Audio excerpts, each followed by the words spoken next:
What's up, gamers? Damn, remember when I saw your knife and I was like, it's perfect for cutting dicks? That was real funny, huh? Yeah, new knife day. I started this project Hey guys, forever sorry I ago. haven't made a video in a while. Yeah, Oh, I was gonna, but I thought it would be too cliche. all, Liner all name, of us, all of us were depressed collectively because we are collected by the aliens. Liner Nation is, stays strong. All our fellow liners out there, they knew our triumphant return would come. It was a long helicopter ride. Yeah. Damn.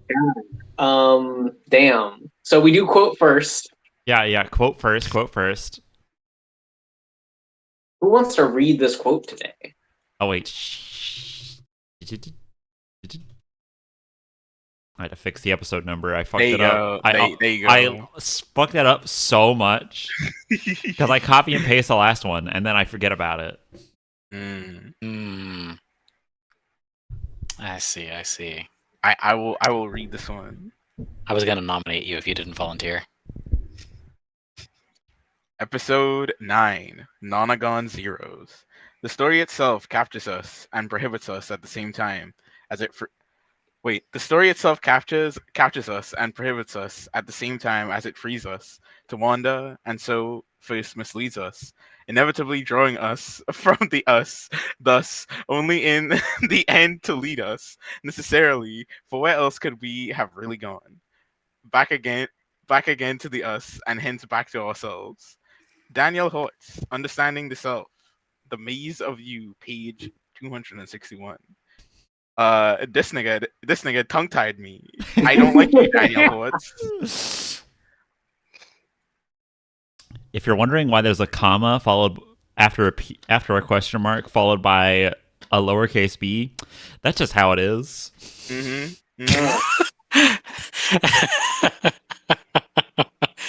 Yeah, you love to see non-traditional orthography. Yeah, leave it to old weird books to break traditional orthography.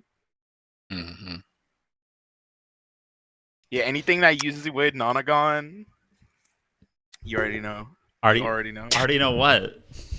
It's weird. Yes. I guess. All right. People use hexagon all the time, dude. I don't know what the difference is. Those are much is more it because it's not a gon? It's not a gon. Yeah, a nonagon is a polygon that's not a gon. Actually, it's just poly. it's not a gon. Hey, this is the representation I needed.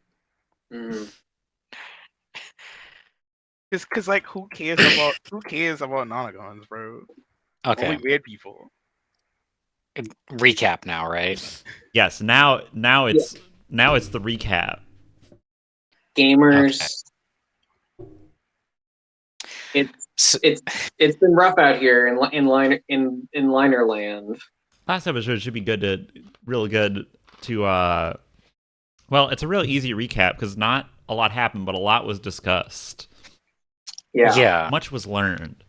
So I think it's more relevant for you to detail what's learned, and then we'll just go into it. Okay. Samson is a cog from the 60s. Who worked for Emily Mackey, which is the fake name, not real, of only the body of the mother of Alvas, whose name we didn't ask.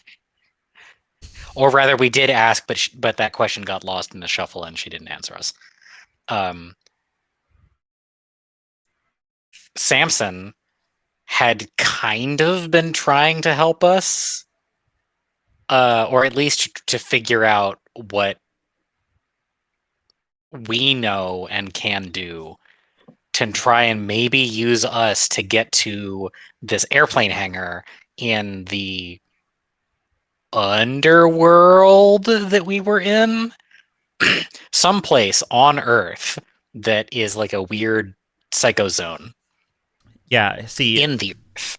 What I'll say about Samson's motivations is that, his job was to monitor you guys, and then he found out that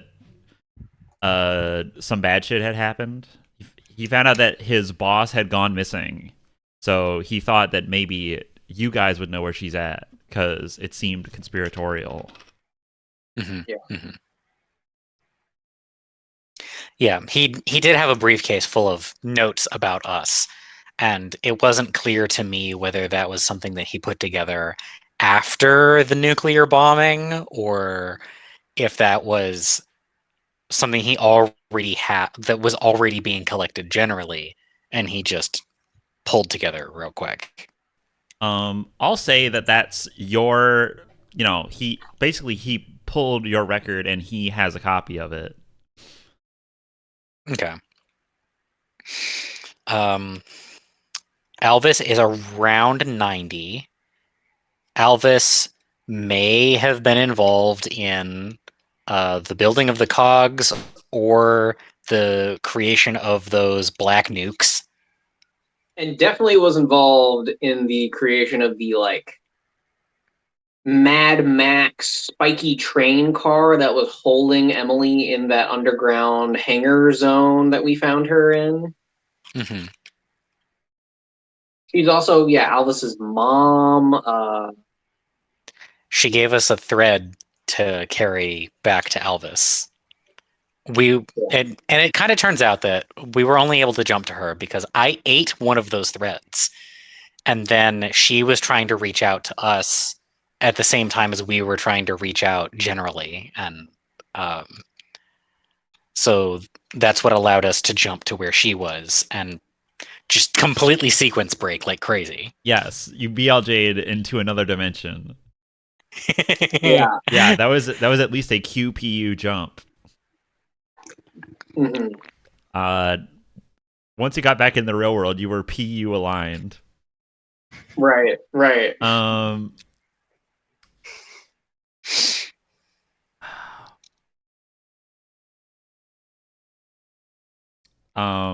Yeah, go ahead and so now you have jacked a Tor helicopter and you're going to save Alvis. Oh, what I was gonna say is you guys, I was telling you, because you were like, oh, Danny doesn't have special powers like you guys, and I'm like, no, you guys all have like the same, you guys all have the same potential, but you just gotta find what your character's good at. But I'll give that just the like caveat real life of Jack. You're holding that. The other end of that bond, that other end of that string. Keep that in mind. How you use that will greatly affect things going forward. Okay. So that's important. I'm just gonna straight tell you that. A thread that leads to Alvis again. There's a thread that leads back to Alvis's mom that I've got. Right. Kind of attached to my hand. Yeah, it is tied around your wrist. Okay. Yeah. But in a metaphorical way. If there's one thing you could say about command line, if there's one thing you can't say about command line, is that you can't say it's threadbare. Command line is very densely woven with interlocking with a lattice structure of fibers. It's a rich tapestry. Indeed. The jargon word for the thing that is explicitly not the case about this thread to my wrist is welding. It is not welded to my wrist. Sprinkling in just a little more of the real shit. Yeah, careful. Well, you're not going to be able to get that much from words. That's true. From just the word for the thing. So I feel like that's safe for me to describe. Yeah. Were there any other? Simon was real theory crafting at me last night. I don't know if you want to share some of those. I mean, it's all speculation, I was wondering about the timeline of Emily and Alvis. about who got who into this kind of stuff. She was very clear that her name is not Emily, and she was confused as to why you were calling her that. Well, that's what I know her as. She didn't give us her real name, so we're going to keep using her not real name. What I'll say oh yeah, there was also a specifically- giant spider. Yeah, there's also. I gotta emphasize to the viewer that there was a giant spider. What I'll We just got clear out up of about the- the name. I want to clear up about the name. She meant that about that last name. Yeah. She answers to Emily, but she didn't answer to Maki. Maki. Yeah. Okay. And is Alvas Dr. Alvas' first or second name? You don't know Uh. yet. First name Doctor, last name Alvas. Yeah. First name Dr. Last name Alvas. So for the time being, she's Emily Alvas. Giant spider. Yeah, so we Giant warped spider. out of the hangar zone after we learned everything to this like weird facility that turned out to be the Statue of Liberty on Ellis Island in New York City, New York, which is quite far away from where we were. I think we were in Michigan. Why would we have been in Michigan if we were going to DC? Train. The American train system is completely fucked. That's the reason. Yeah, there's Okay. not a direct. You can't go from Texas to DC. You can go We from were Texas. we were stopped in Chicago. Oh, it might have been Chicago. I don't remember. You don't have to go through Michigan Yeah. to get from Chicago to DC. It's going the opposite direction. Yeah, you basically went straight north and then you were gonna cut east, but Because you yeah, jumped. straight east. you That's jumped really the gun. dumb. Yes, Oh my god, why? that's because there's only like 6 trains. America. Yeah. Like I know where Chicago is, and I know where Washington is. So like, why are we going like this? Because the car companies tore up all of the train tracks like 100 years ago. That's so cringe. Isn't it just? That's another You episode have of Command Line. trains? Let me tell you. I think it's more than just cringe. Yeah. Bro, you have Because- trains. Why? Had. Had We had trains. had trains. Every day I learn something devastating about America. That's the American experience. Yeah. That there's no greater way for me to convey my culture to you than that. That's what This Command game is a Line's public about. service. Yes, it is. All right. Let's get started, gamers. We're gonna start a little bit, not quite in media res, but we're gonna start with a different scene than with you guys. We're gonna be cinematic this episode, okay? Okay. We cut to we open with Dr. Alvas. He's been screaming down the highway in Jack, your car. What was your car? I know your car blind, like I'm face blind, but can you remember what Jack's car is? It is a red 1972 muscle car. Okay. I love how hilariously vague that is.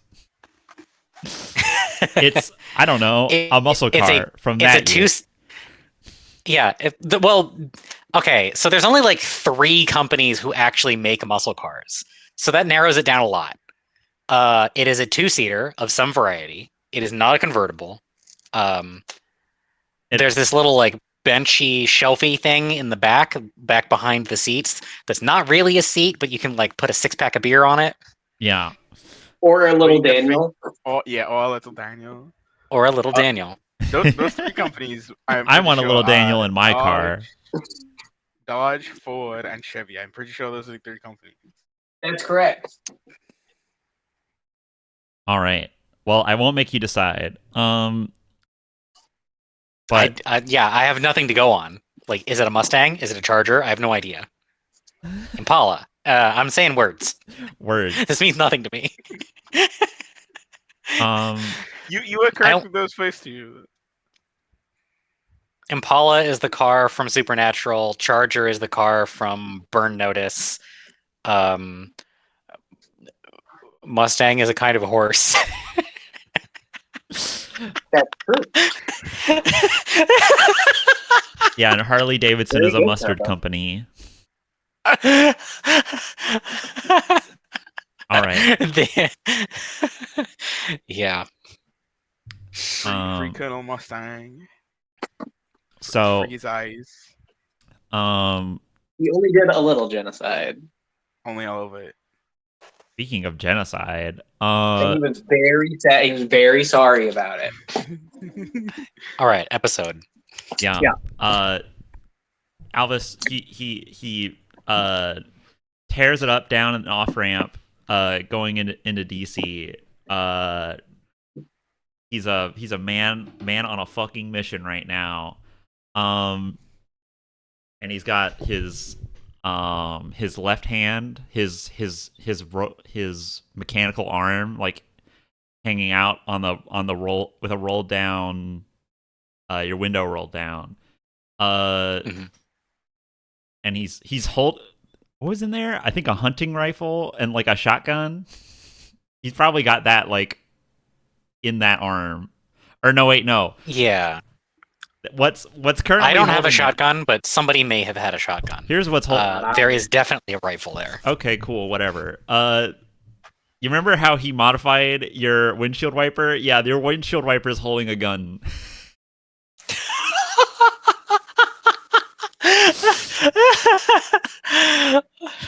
Cool. Yeah. I wanted that to come back. Anyways. Yeah, he erupts onto like the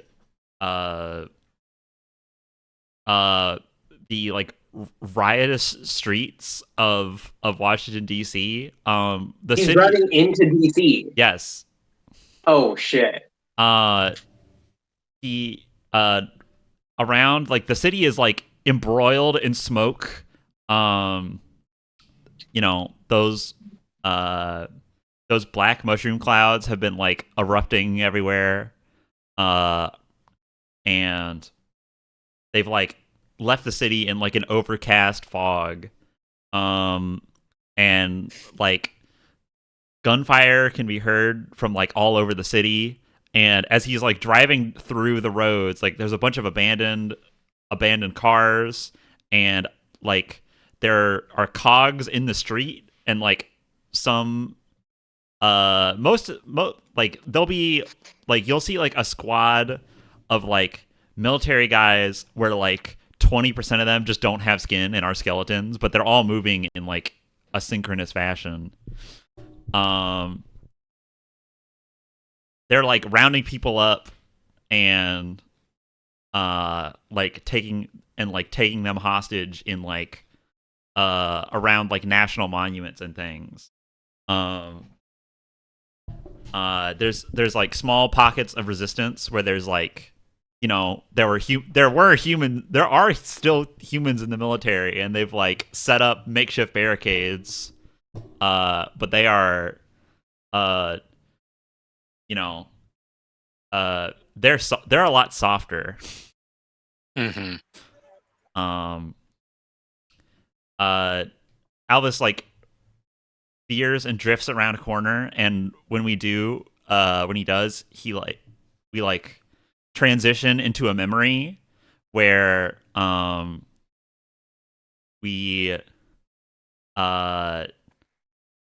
where it's still Alvas driving, but he's instead of driving your muscle car, he's driving like an old Volkswagen. If you want to know the exact model, I bothered to look up the model because I don't know, someone probably cares. It's a Kugelwagen. Someone probably. It's a Kugelwagen. It's a very old Volkswagen. That's what you need to know. Okay. It's very boxy. And he's driving through what seems to be a different town. He's driving on like dirt roads, and there's like piles of like scrap iron everywhere. And in this flashback, his arm, his stump is wrapped, like he has freshly lost his arm. And he's attempting to drive out of the city, and we see like the same thing is happening there, where there are cogs and there are people trying to resist them, and there are people being corralled by them into like fences and things.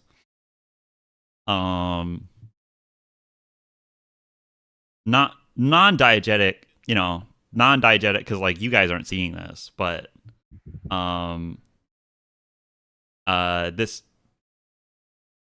this should recall to your minds, like you remember in, I think it was episode 4, when you touched Alvas, Sheila, and you like saw him standing on a mountain of metal. Yeah. This is seemingly like a continuation of that scene. Cool. Yeah. Can you, for Miles, see the destruction of man? I mean, there's a lot of people dying.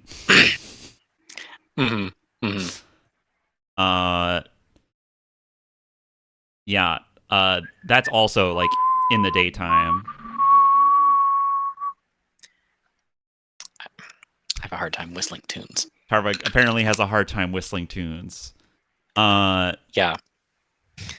When we and from here we're gonna cut back to you guys. Samson's piloting, and you guys are entering, DC airspace. Normally this would be highly fucking illegal, and you would immediately be, set upon. But everything's in fucking chaos right now. Yeah. What's one more? At one point, Samson like tunes in his radio to try and like figure out what's going on, and like it's either like emergency broadcasts telling people to like stay in their homes, don't go anywhere. America is being invaded. That's the like that's the cover story. That's the current that's the like mass broadcast story. He flips to other channels, and it's like basically people with either police radios or military radios just being like, what the hell's going on, or like desperately asking for help, things like that. And on some he flips to, and it's just like rapid Morse code. Just like, or not Morse code, but just like static like binary. Shit? It's static binary. Oh wow. And when he flips to that, he like immediately flips off and like gets a handle on himself. Yeah. Right, because now they're using means other than just the internet to move their spooky code around. Yeah. Let's see. I guess Samson will lead with, looks like it's hell on earth down there, boys. You guys got any idea where Alvas is gonna be?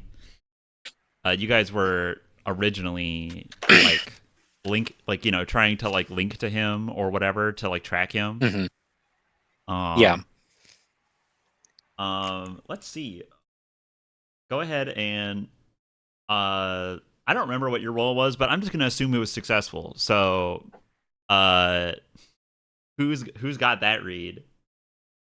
It's Jack, right? I think yeah, it was. I was the one who was like, I was pointing in a direction to give us a heading every once in a while. I think it was Jack and Sheila in the back. Like, Sheila was like, as Jack was doing it, she was watching him and feeling how he was doing it. Yeah. To learn. Yeah. I remember Danny immediately took shotgun and was like, "Whoa, this shit's crazy."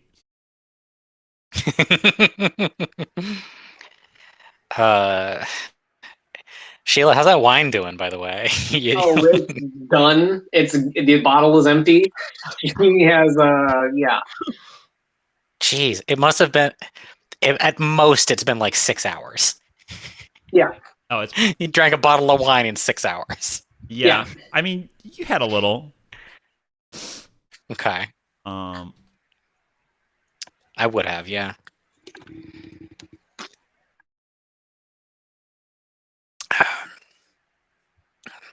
All right. So I'm pointing in a direction.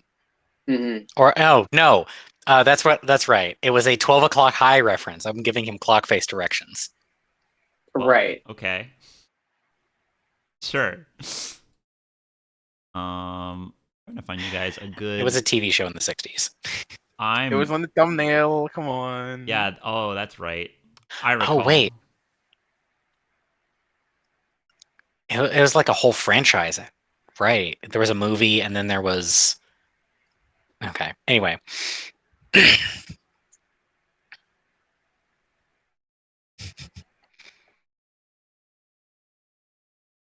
Large image.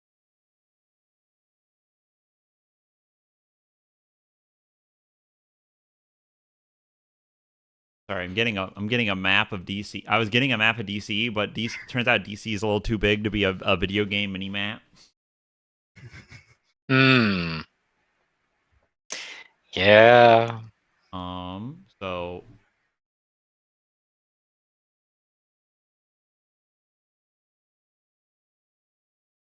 Shitty I mean- ease. What the hell?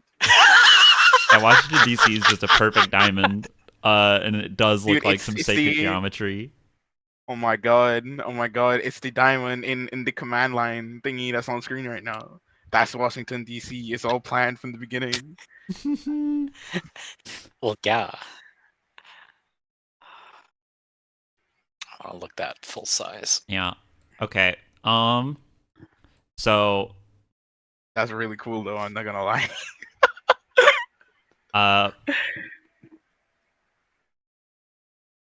yeah, within DC, let's say that you guys are gonna land. He needs a place to land. And you're giving him directions. You're coming from the east. What all? Let's just have you settle down in. You got to settle down in one of these like park areas. So. Oh, what'd be cool? I think this is this would be a cool spot. That's not going to be full of debris. You guys are gonna set down in the reflecting pool. I was just gonna ask, why not the reflecting pool? Yeah, because there's everything is not clear down there, but the reflecting pool is fucking huge, and it's only like 4 feet deep. Mhm. And if you don't need that helicopter afterwards, I guess we don't. no, this is a one-way trip, guys. Yeah.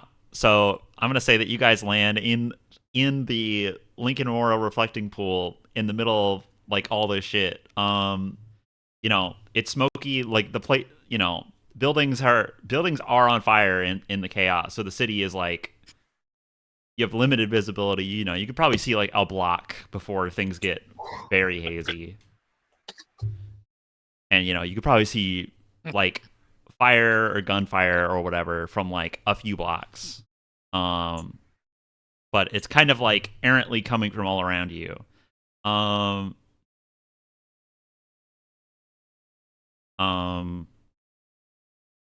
Yeah,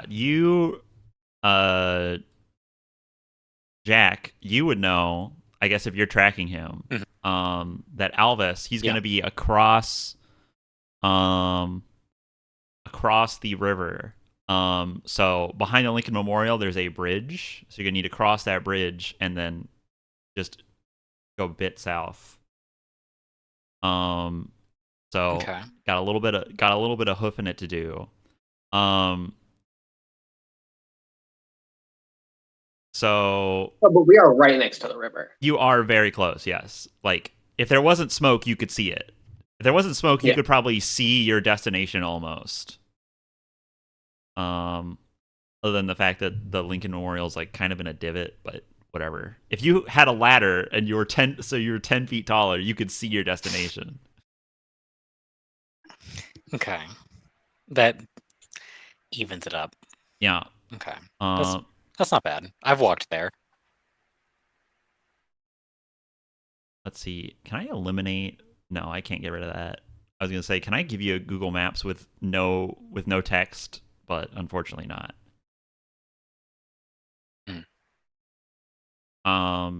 So yeah, you guys have landed in the reflecting pool. So you can start heading up to the Lincoln Memorial. Who's armed, by the way? Samson's leading, Everyone. no matter Pistol. what. Everyone. Everybody Oh wait, is. doesn't everybody have a gun now? Yes. Yeah. Yeah, I think you guys took one from a tourist and gave it to Danny. No. There was a gun in Samson's case with our files in it, and I gave Oh, that to Danny. okay. No, I gave No, him my yeah, smaller yeah, gun, yeah. and I kept the big gun Yeah. that Samson had. Okay. Very good. Yeah. So, as you guys wade out of the reflecting pool, you start heading up towards the Lincoln Memorial. There's it looks like there's quite a bit of action going on there, or you can hear it rather. Seems like that's a place where some people are trying to hold out. I mean, it's that way is across the river too. We could. I'm looking at a map right now. We could go south to another crossing or north to another crossing, but the most convenient crossing is this Arlington Memorial Bridge. Yeah. The less walking you have to do, the better. Yeah.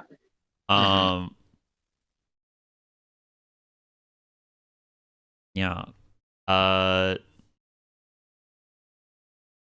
Samson asks you guys, he says, any chance you guys can do that thing you did before to get us to Emily, to get us to Alvas? Now that we're closer? Be a lot better than going through this hell. He says, That's true. gesturing to a nearby gun battle that you may have to navigate.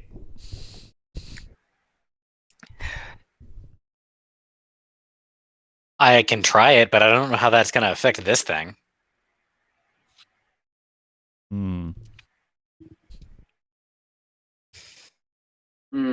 You guys are the experts. You got to answer them. Okay. Can I check out this thread? The one on his wrist? Yeah. Sure. Can I? As I recall, it's not actually visible unless you do some stuff. Yeah, you need to. Okay. You need to, cross your eyes and throw milk in the corner. Right. I mean, can I get some sense of like this is an energy current that we could travel on? I mean, it goes back to Emily. Right. So, I mean, Sheila would ask Jack, do you have a connection to the doctor? Otherwise, I don't think. I don't mean, know. I'm locked on. I can. Yes. All right. I'm gonna try and find the explicit connection, like to see if there's a thread like the one on my wrist for Alvas. Okay. Make a connection roll. All right. I don't think this is in response to something impossible, so no catalyst. No, for not at you. all. Although I think you have like a +9 or something stupid. Mm-hmm. Oh, I need my character sheet. Yeah, I have 2 maxed out stats. Good. You'll And this want is one those. of them. Remember, your stats are your health. Having better connection means you can take more bullets.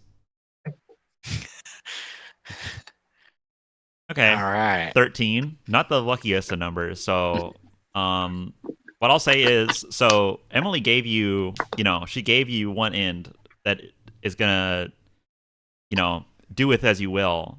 That one you have is like, it's a very, very strong. It's very strong and it's very thick. Like it's so much so that when you like focus on it, you can like make it physical a little bit. Like it will appear around your wrist, and you can physically pull it or like pull on it and feel resistance. Okay. I describe as what you have with with Alvas, since you're not like literally blood related family members, as Right. it's more of like there is like a path, or like there's like a holographic line, but like you can't really it doesn't like affect you too much. Mm-hmm. You can see it, but you can't touch it. Okay. Well, Sheila, there's a line like there, but it's not like this. Mm. I don't think there's enough of it. No, I'd worry about trying to follow.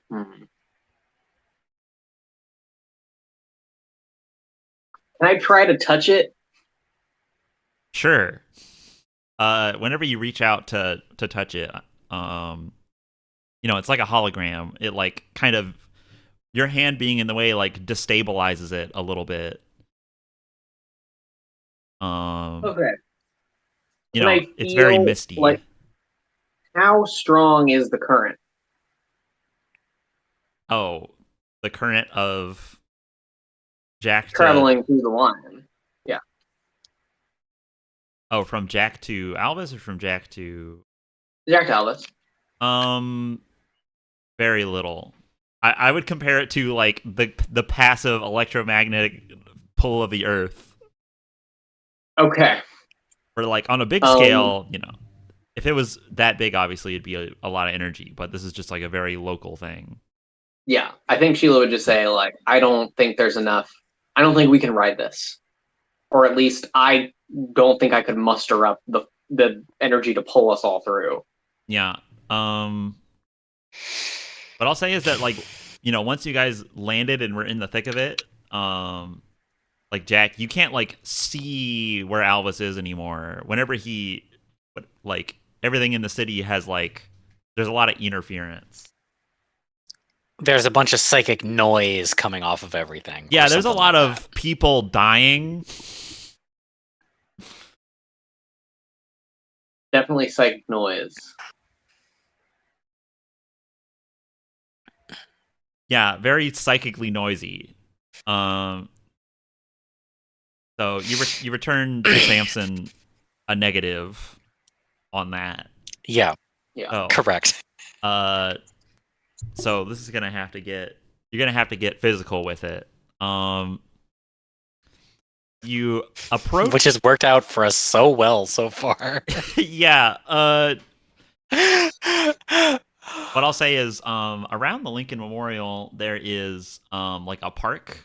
Like there's like park on either side. Mm-hmm. You're on like that north side, and you're approaching from like a very sparse tree line, but there is a small amount of cover of a park, and you're coming up behind what appears to be like, there's a bunch of humans pulled up in the Lincoln Memorial, and they have like, there's like they have like squad cars or like military trucks like parked on the steps, and it looks like they're holding off like a wave of cogs. Yeah. Either way, they're between you and where you need to go. Okay. I'm gonna lean over to Danny. Yeah. Danny, do you remember when we were in the desert? Mm-hmm. Do you remember when that device, you were right next to it when it, you know, Yeah. you remember what that felt like?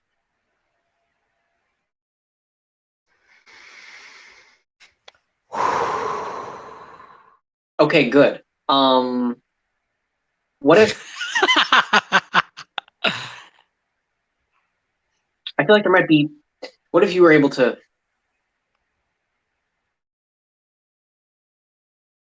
externalize that onto something else?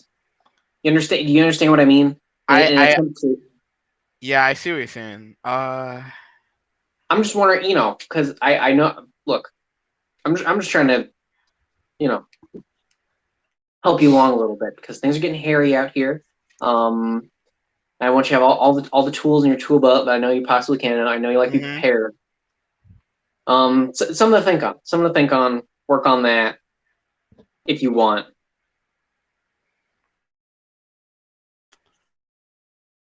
How can you unload this for me?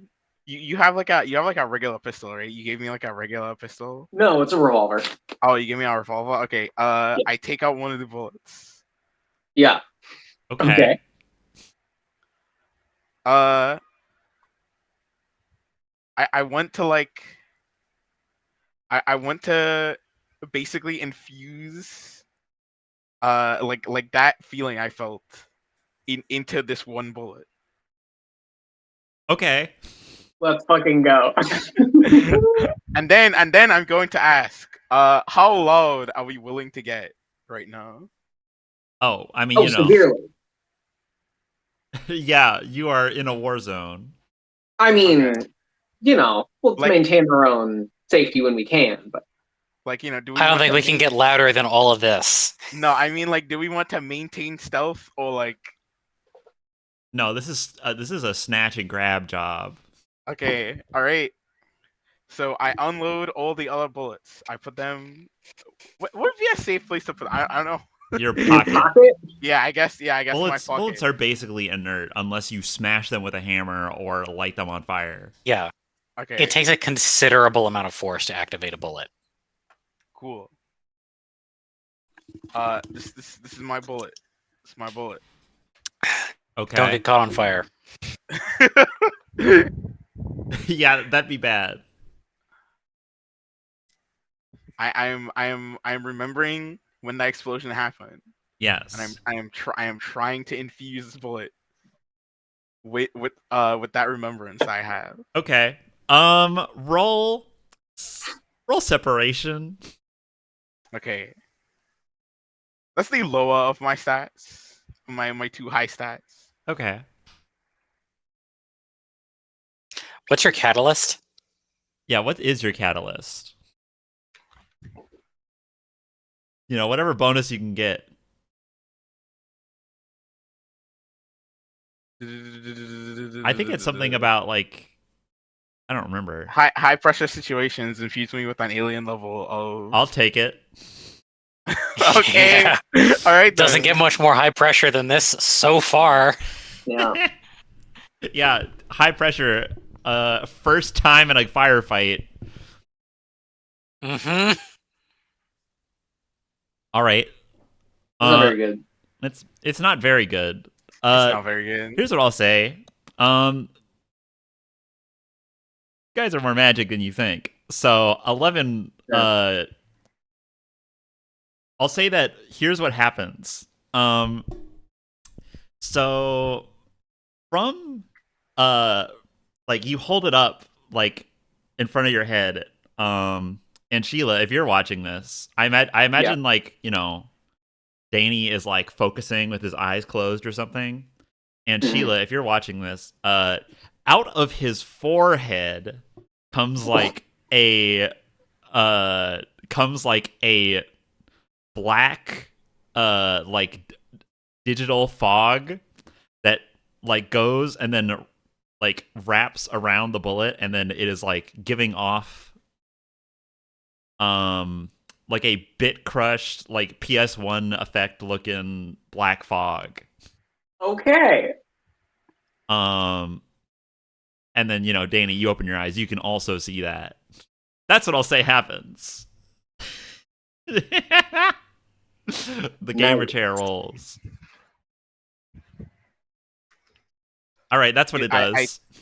All right, I will load this one bullet Yeah, that's a bullet that does something now. into my gun. I hate life. Why?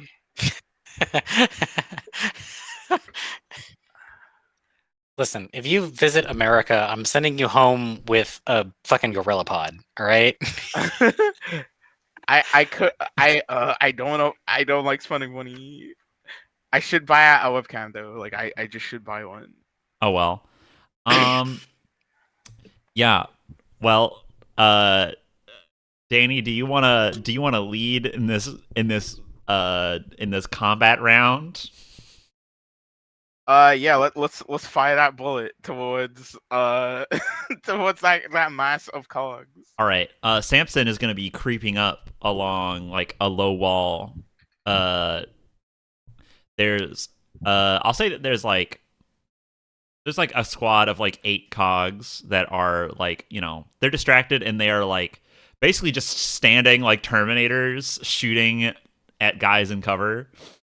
While those guys are like scrambling and trying to, you know, keep themselves alive. It's like a mix of like police officers, military guys, and civilians. It's about like half guys in like local MP uniforms. Which in DC means no, they are National Guard or something. Yeah. All right, yeah. On with so Danny, go ahead and make I'll give you a second here. You're making another separation roll of you're going to shoot a guy. I'm instigating violence. Oh, right, you're instigating. Of course. Yeah. Yeah. Or you're connecting a bullet to something. You know, it's really I want to quick help pick. him with this with just a little bit of shooting advice. Please do. I think that might be a Okay. stretch. He's trying to shoot a bullet. This isn't going to be that hard. Okay. Instigation is what? Plus There's 9? a lot of all right. There's a lot of basic shit that the people don't know about shooting guns if they've never shot guns. Yeah. Things like just like line up the shot and start squeezing, and then the gun going off will come as a surprise to you, and that's what you want. Because if you actually pull it, then it'll throw it off. Yeah. But that's a real piece of advice. You have to lean into it a little bit. You don't want to lean back. Yeah. It's like when you take a picture, right? You don't want to slam on the yeah, because then you'll move, right? Yeah. Yeah. Okay, so Exact principle. So I line up my shot. Yeah, you tell him it's just like a camera, Danny. Mm. Point and shoot. Do I also get advantage on this? Yes. I am Oh helping. my God. Awesome. Yo! Holy shit, 26. I love instigating. Yeah. All right. Bullet connected.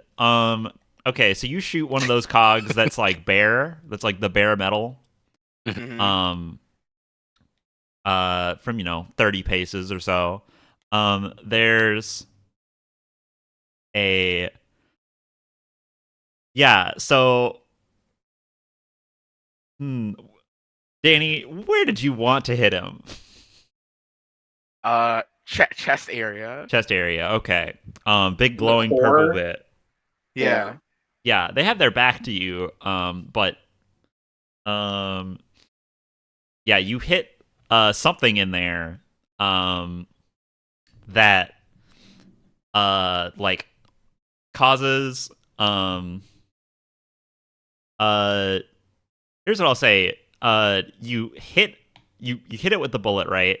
It doesn't like immediately like affects it immediately, but it doesn't like just keel over and die.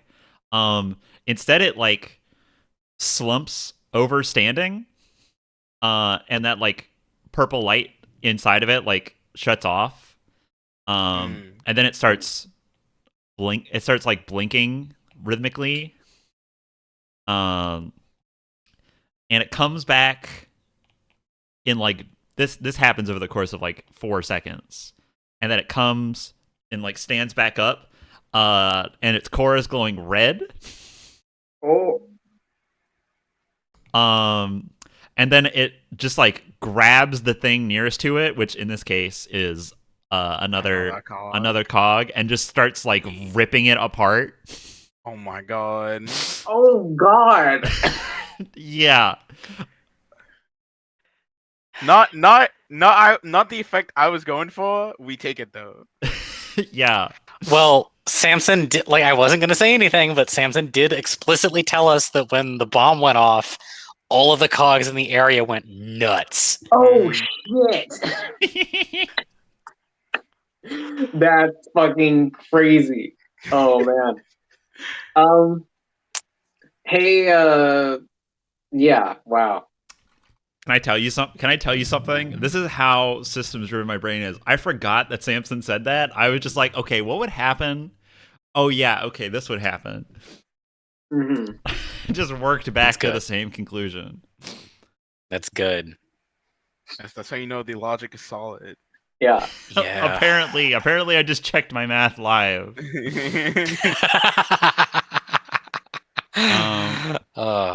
Yeah. Once that happens, like, you know, it rips one apart, and then like all of the other ones like just swivel onto it, and then just like each one of them is holding an assault rifle, like an M16, and they just like gun it to pieces. So yeah, like 2 of them are down. There's 6 left. On that cue, Samson like jumps out and just like grabs one. Like he jumps up from around his wall. He grabs one. And he's bigger than these guys. Like, you know, he's a chunky old model. You know, like that first gen Iron Man suit. He just like crunches one of its head in his hands, and then like holds it up as like armor. That's what I'm gonna have him do. Yeah, he's fucking strong as shit. Oh boy. Yeah. They don't make them like they used to. No, they certainly do not. They really don't. Yeah. Jack or Sheila, take your pick. Who's up next? Could I have taken something from the helicopter? Sure. What was it? Could I have taken the flare gun? Yeah. Good. Yeah. I think I would like to, you know. I know how useful just a flare would do. I'll let you cook. Yeah. What I want to do is slot a flare, you know, into the gun, and then shoot it. I'm imagining these guys in sort of like a line. You said there were 8 of them in a line. Yeah. They were like advancing on the thing. So, you know, presumably we're coming at them from like an angle, right? We're going to be closer to one end than the other. Yeah. Danny presumably shoots the one that's closest to it. It tears apart the next one. Samson crushes the third one in the sequence. I want to like try to shoot the 8th one with the flare. Okay.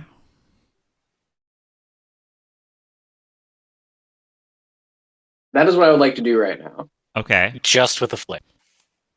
Yeah. Yeah. Okay.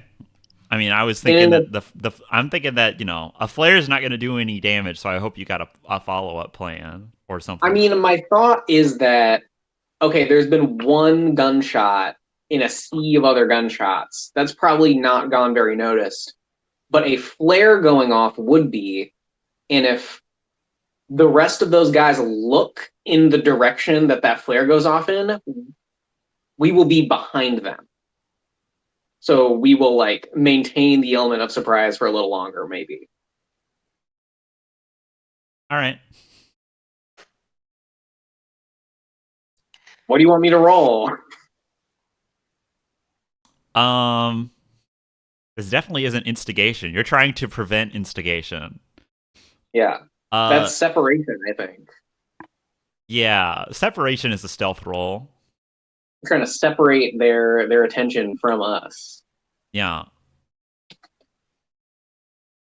I think it's just a straight roll. Yeah. This is 1d20 plus 7. This is a 12. That's a 12. That's not very good. I think, I think you shoot a flare at one of them, and it hits. I'm gonna say that it hits them comically in the head. Yeah. And it's just it lodges into one of its its empty eye socket. Okay. So you don't destroy it, and I don't think you successfully distract them all, but I think you successfully distract one. Okay. As it just it I imagine it's just stop shooting, and then it's just confused. Mm-hmm. All right, fair enough. I pass. So yeah, I'll give you a stun for that one. Okay. Jack, do you want to also be creative? Okay. I'm actually gonna combo off of that flare. Okay, I like it. I'm gonna say, all right. As a child, I pushed in the cigarette lighter to and it just left it, and when it got hot and popped back out, I pulled it out and it was glowing. So obviously I'm gonna touch it. Yeah. And being a child, the feeling of burning yourself is so intense. And I'm trying to project the intensity of that first memory into the flare. Oh, okay. Yeah. Now this is an interesting method of attack. I like it. Yeah. There's a couple of ways that I think that this could go, and all of them are cool. Yeah. I'd say you're fighting. You know what? I just for creativity, I just want to give you advantage. Thank you. Thank you very much. I just want it to work. Consider this an inspiration bonus. Excellent. All right. I think that as combat, that this is also an instigation. Sure. No, instigation is fire. Yeah. That's correct. Yeah. All right. Oh, that's a 1. Roll 2. If that tells you anything, Simon. What? That instigation is fire? What? Yeah. Oh, I didn't put my plus on there. Yeah, what's it's your +9? +9. Okay, you got a 16. Yeah. Why would that tell me anything? Okay. You were just staring off in thought. And I know how you tend to be, where you will start thinking, and then when I say something, you start thinking harder. Yeah. I can hear it go up gears. Mm. Yeah. Okay, Jack, you get a 16. 16. That's enough for a flare up. A flare up spell. Cool. What I think happens is so inside a flare, it's like a slow burn, right? But it has like a lot of Mhm. fuel in it. I think when you do this, you cause all of it to go up at once. Yes.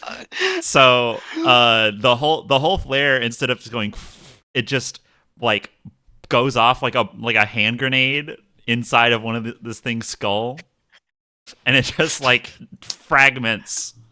It just fragments its whole thing, and then it just falls over like dead and headless. Excellent. Excellent. Righteous. Good combo move. Um. This your wave of distraction. And also clearing like half these guys out. Gives opportunity to the guys in the memorial. They they all pop up, seeing that someone's coming to help them, and like start hosing down and suppressing the rest of these guys. Or well, they don't like take cover. They don't have self-preservation.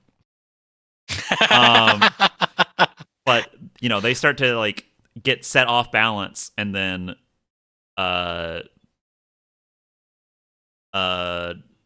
Samson takes and grabs another one, and then like ducks back around into cover as he's like basically wrestling it, and he basically like wrestles it under like into cover, like behind a tipped over car, and it's like trying to like push up with its hands, and he just like has it by both of its wrists, and then he just like crushes its hands together and then like punches it in the face. The once he clears out of the way, a couple guys find some courage, and they hurl grenades down that clear the rest of the entourage.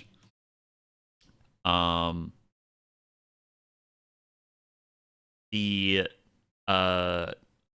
they wave down at you from like up on high, as you are a cabal of weirdos. And also they just saw one of you wrestle two of them to death.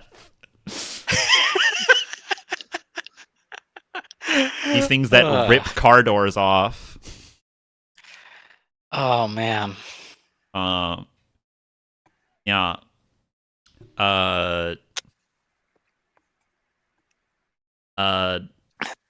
You guys crowd up and hail to the guys that are behind their barricade.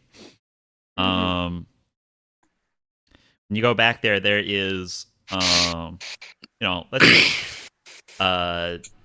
there's a local National Guard guy. He's I'm gonna say he's just a corporal. He's just here. He just happened to be here. Bad timing.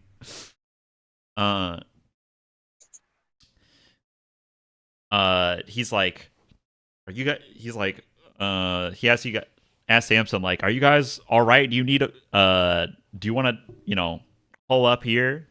Samson just like flashes his like hyper clearance badge at him, and is like, we need to get past here. We need to get to that bridge behind the memorial.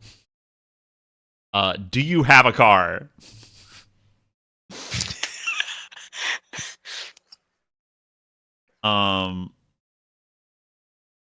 After a brief bit of interrogation where the guy's asking like, he gets the keys from another guy who's currently like rocking. He's like holding his gun and like rocking back and forth, like trying to calm himself down.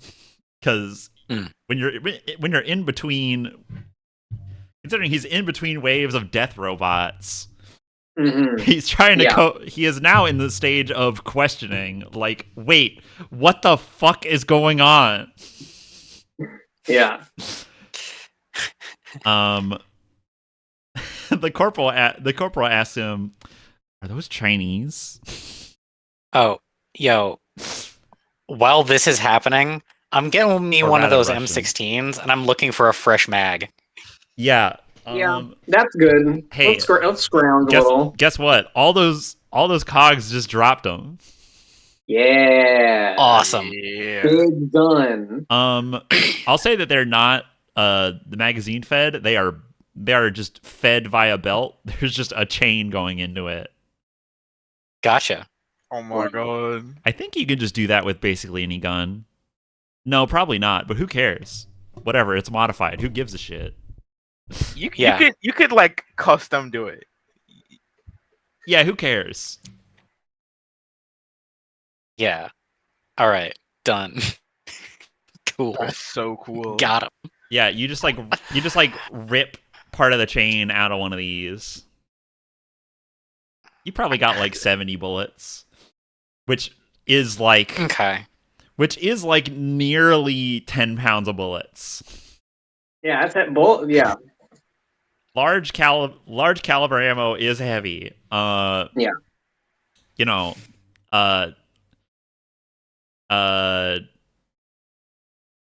Danny, you collect the keys from this poor man who's just like he had the keys on him. He's the guy who's rocking back and forth. Samson is mostly, you know, he is kind of deftly dodging questions from this guy where he's just like, look, you can't hold out here forever. Get as many people as you can in trucks. Drive out of the fucking city. Don't bother with small arms. Go straight for, you know, grenades, or like if you're unlucky enough to get close, use a shotgun if you have it.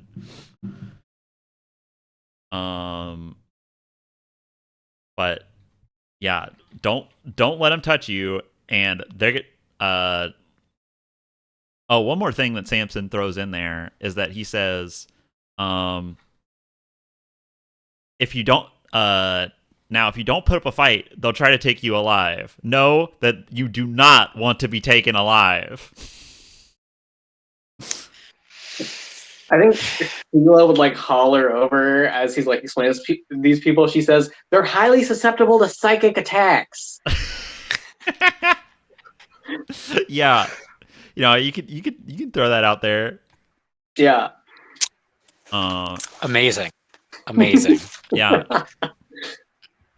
You guys. Danny. Also, Jack, what did you do that one time where you put the styrofoam in the alcohol?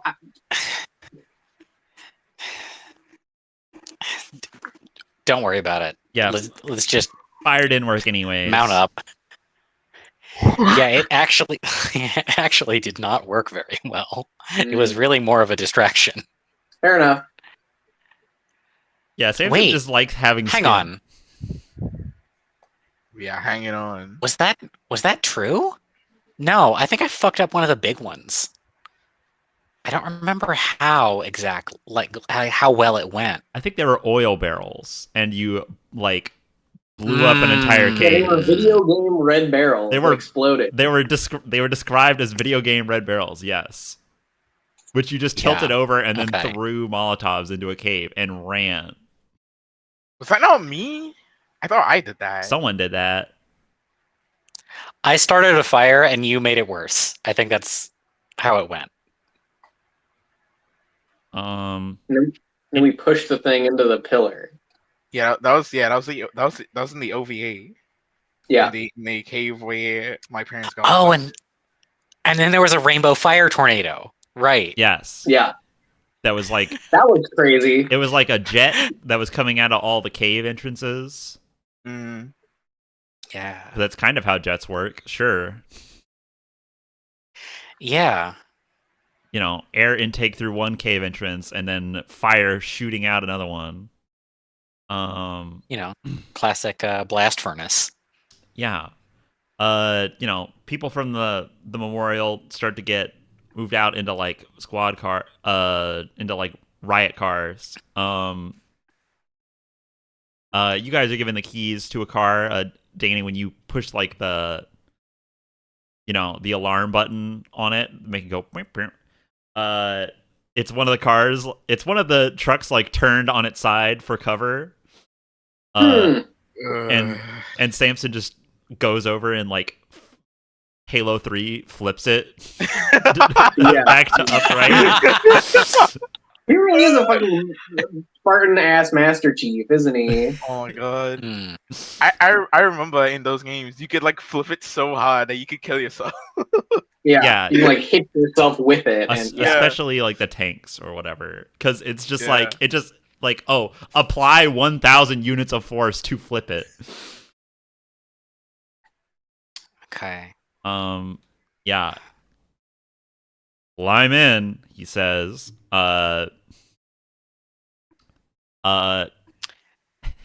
If someone wants to get real, right. if someone wants to get chaotic, there is a turret on top of it. Am I cool Let's enough go. to see over it? No, Let's go. but go. Unfortunate. But go ahead. That just means you know how to. Sure, I'll take it. That just means you'll be keeping your head down. Mm-hmm. Okay. You've got a bridge to cross. You guys mount up, and then this thing. It doesn't exactly have comfortable suspension, but it's got high enough. But it's made to not get stuck. It's not made to be comfy, so it really rocks down the stairs as presumably Jack is driving it. Jack's the driver. Yeah, that sounds right. That is my role. Yeah. Samson's in the passenger with you, and then I guess Sheila's in the back. Yeah. With imagine that you guys are in like a Humvee. Mm-hmm. Like a National Guard thing. Yeah. Yeah, bridge to cross. You go around the a circular road around the Lincoln Memorial, and you start heading towards the Arlington Memorial Bridge. Yeah. There's a lot of like stopped cars in the road. Luckily, you're driving a big ass fucking truck that can push things out of the way. Once you get on the bridge, though, there is like a there is like a swervy path through all of the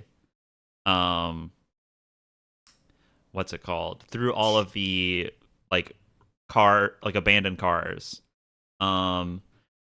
On like the near side of the bridge when you first get on it, there's like what looks like an abandoned like there was a barricade here, but then it got overrun and abandoned. Yeah. Something that you may note is that there's no bodies anywhere. There are there is like there'll be like blood or like evidence of violence, but like there's no bodies left around. Yeah. Driving down this road, you also see some like destroyed cogs. These ones are peculiar. You're like kind of slow driving it because you're trying not to like crash into all the cars, and it's kind of tight. But there are like cogs that look like they've been like exploded from the inside, from like their chest, and around them are like scorch marks. Okay. This has got to be Alvas's work. I call out. Or Or aliens, maybe? Somebody who knows what to do with them. Yeah.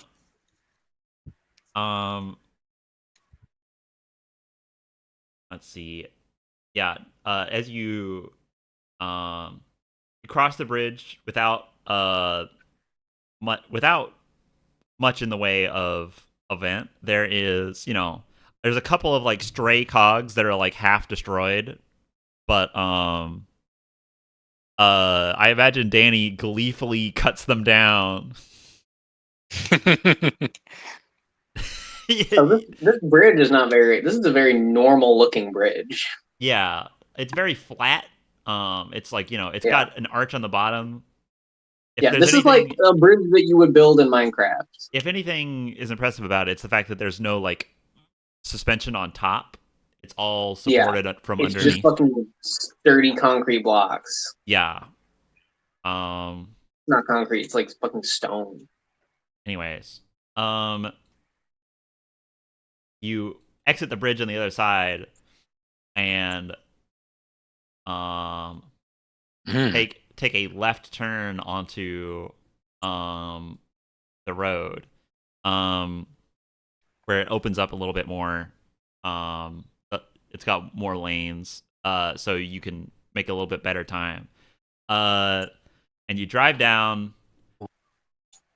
this stretch of like road that turns into a highway that would go out of the city, but it passes what is apparently your destination. And you drive up upon the Pentagon. Oh, fuck. Okay. Awesome. Just what I wanted.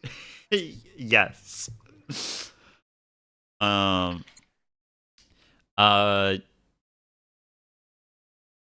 you guys you pull around there's a road right there. I don't know if we're all looking at the maps, but I'm not. I looked at the bridge just now, but that was it. I'm sorry. Who allowed that? Minor rant. I'm looking at the Pentagon on Google Maps. Who allowed Dunkin' Donuts to build a Dunkin' Donuts directly in the center of the Pentagon? I was gonna say there's a Dunkin' in the fucking heart of the Pentagon. Who put that stand there? Anyways, funny thing aside, Simon, don't flash the camera. I was scratching my fucking shoulder, dude. Calm down. I know. I'm just being funny. It's fan service. This is the fan service episode. This is definitely the fan service episode. We're in Washington fucking DC, dude. We're at the Pentagon. Hi guys, welcome to the Pentagon. Man, there's a Dunkin' Donut in the donut hole of the Pentagon. Are you sure it's only 5? There may be 4 other Gons in there somewhere. Yeah. Well, it is inside of a diamond.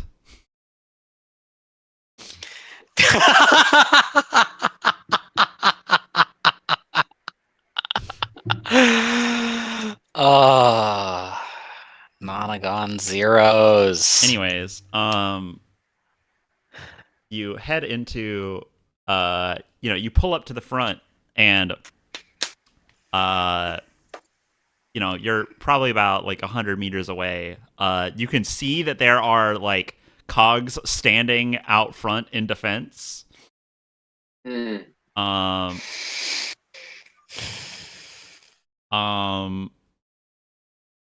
there's just like, there's a pair of them out front at this gate that comes in from the road. But presumably there's going to be more inside.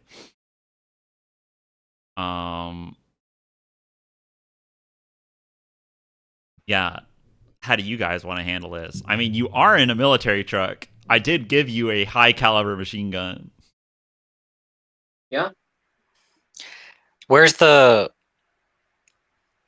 belt feed for the mounted gun? Oh, I got an idea.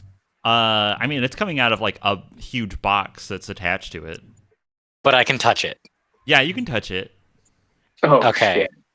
All right. I like throw the car in neutral and I like reach around and I like hang on and I put both hands on it. And what's an appropriate thing for this?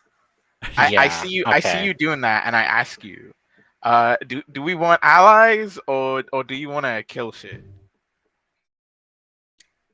Oh, we're killing shit. Okay. Um. I All was right. asking what would be a little more useful in this situation. So, I mean, we don't need the maximum firepower for our turning guys.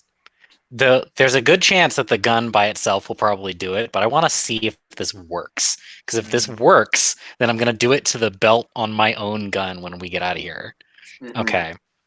So my key memory for this one is the first time that I fired a shotgun as a 7-year-old, and it flipped up and hit me, and it like completely knocked me over. Yeah. Oh my god.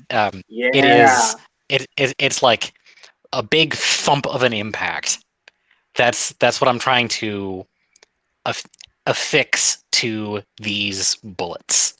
Okay.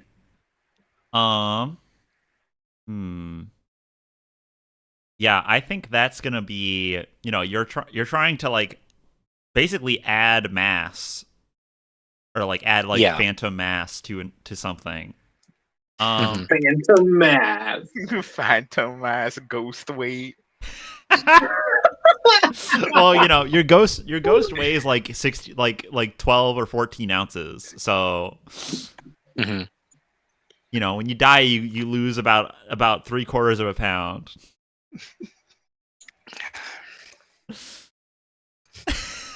That's true, by the way. And the guy who found that out, nobody bothered to weigh him before and after death because nobody gave a shit about his discovery. It's so sad. Tragedy. Anyways, psychic shit posting aside, yeah, go ahead and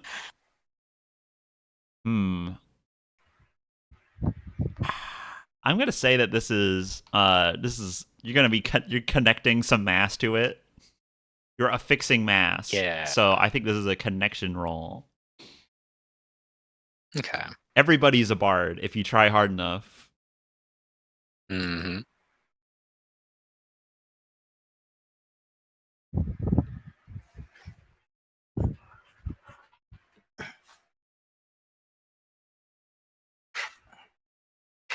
Yeah. All right. What'd you get? That's an 18. Ooh, nice. 18. Okay. Here's what I think. Here's the ludicrous answer. So the box, it hangs off the side of the gun. I think when you do that, you hear like the bullets like rustle as if they have to settle. Kind of like marbles in a bag. And the suspension of the Humvee you're in like sinks a little to one side. Those things are fucking heavy now. Don't you love the make something heavy spell? Yeah. Oh yeah. Let's see. What is a gun made out of? Made out of steel? Yeah. Yeah, it is. Yeah, it stays that way. Okay. Cool. Good to know. Yeah, I'm just letting you know. It stays that way. They don't have Google Street View of the Pentagon courtyard, and I think they're cowards for that. Yeah, we're doing that right now. Danny's got the camera mounted on top. Point and shoot, buddy. Point and shoot. Point and shoot. That's my reticle. Yeah. Mm-hmm. Roma, you do realize that you ended last session in New York City and you are starting this session at the Pentagon? Yeah. I wonder where we're going to be on episode 11. Mm, Yeah, well, this is episode 9. We're not there yet. man, we are definitely on our list for this show. Yeah. 100%. And you're on a 100%. list for listening Hey. to it. It's there's no list that this show puts me on that I wasn't on already. That's true. Me being on, There's a CVS inside the. Okay, I have to stop. yeah, don't worry about it. So, you make a run at the gate. I'd say they're not built to withstand, these things are built for small arms fire, but they're like kind of mass production. They're not built for like softballs of lead hurled faster than the speed of sound. This thing is fucking loud when you shoot it. Yeah. How does it feel to shoot? It feels like the barrel is like gonna splinter before you're out of bullets. I'd say like you unleash a volley on this gate and like the gate like Gary's mod like tears to pieces and bounces around like it's in the source engine as you fucking pound it. Like when the bullets exit your the bullets want to be larger, and as soon as they like exit the barrel, they like turn into like basically like racquetball sized. Like they inflate to their true size. And you tear these two cogs to pieces as you enter through like this front gate. As I'm shooting, I am screaming, "This is what you get for opening Dunkin' Donuts at 6 a.m. on a Saturday." All right.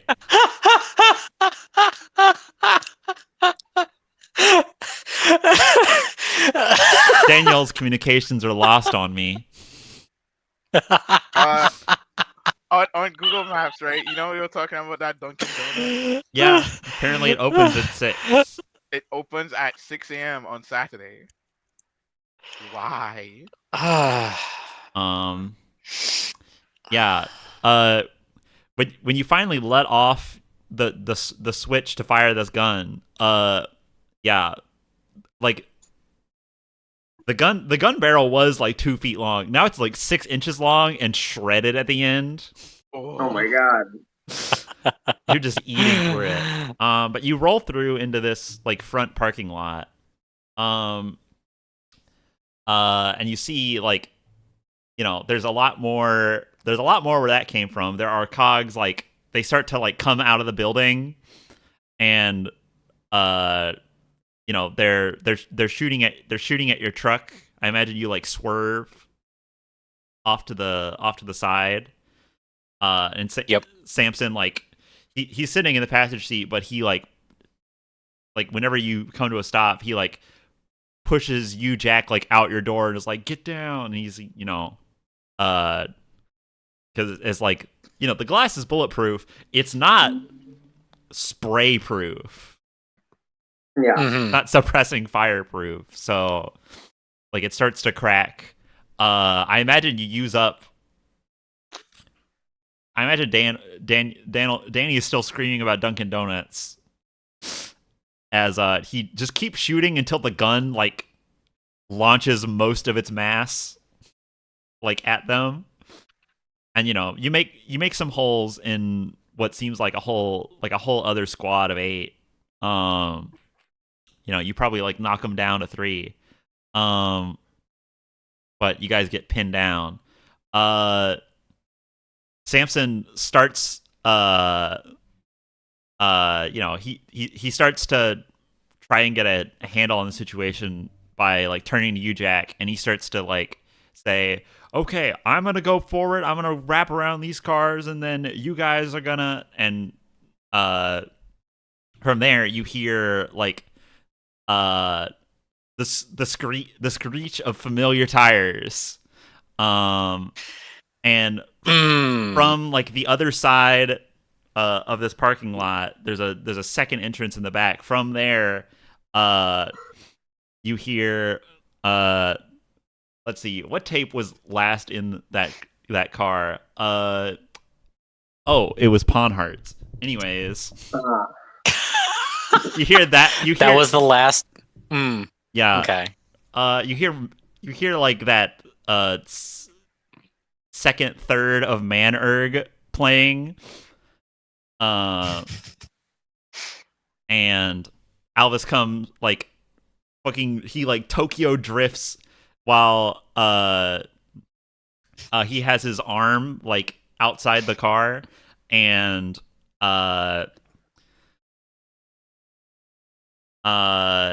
he like his left arm is glowing that same purple that all of the cogs are, like the bear cogs. Okay. And whenever and he points it at the crowd of like scattered cogs that are over there or at the entrance.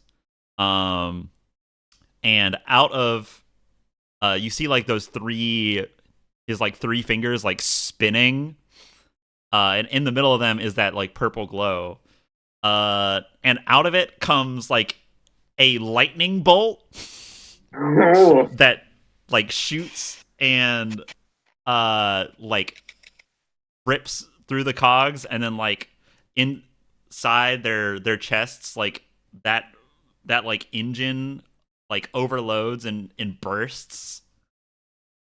Yeah, very appropriate that you had a railgun there. Yeah. I don't remember what railgun was for, but it makes sense now. Yeah. He bursts the like three cogs that are still standing, along with like the ones that are smashed on the ground. And then he like steps out of his car to meet all of you. His head is bleeding. And like, his hair is like, he's bald on top, and he has white hair like poofing out the sides. His head is bleeding on the right side, and that blood has like gotten into his hair. So like on the right side of his head, his hair is red. On the left side, it's still the white. Damn. Like Todoroki. Yeah. Like Todoroki. Oh like my Todoroki, God. indeed. Oh man, that's so funny. What a his is flipped of that, but whatever. Okay. Man, that's for Western audiences. For West, yeah, we read left to right, not right to left.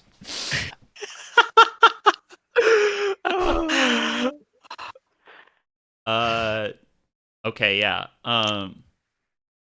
And he gets out and sees you guys and is like, "What the hell are you guys doing here?" Wait, no, that's not his fucking voice. I'm sorry. That was a mistake. What the hell are you guys doing here? What the hell are you guys doing here? Yeah. Coming to find you. I imagine he, comes up and gives Danny a big hug. You're appropriately sized for each other. Yeah. His lightning arm is quite warm. That's what you get. That's what you get from that hug. Yeah. We got something for you. How did you guys know to be here? We followed you. Oh, psychic powers. What?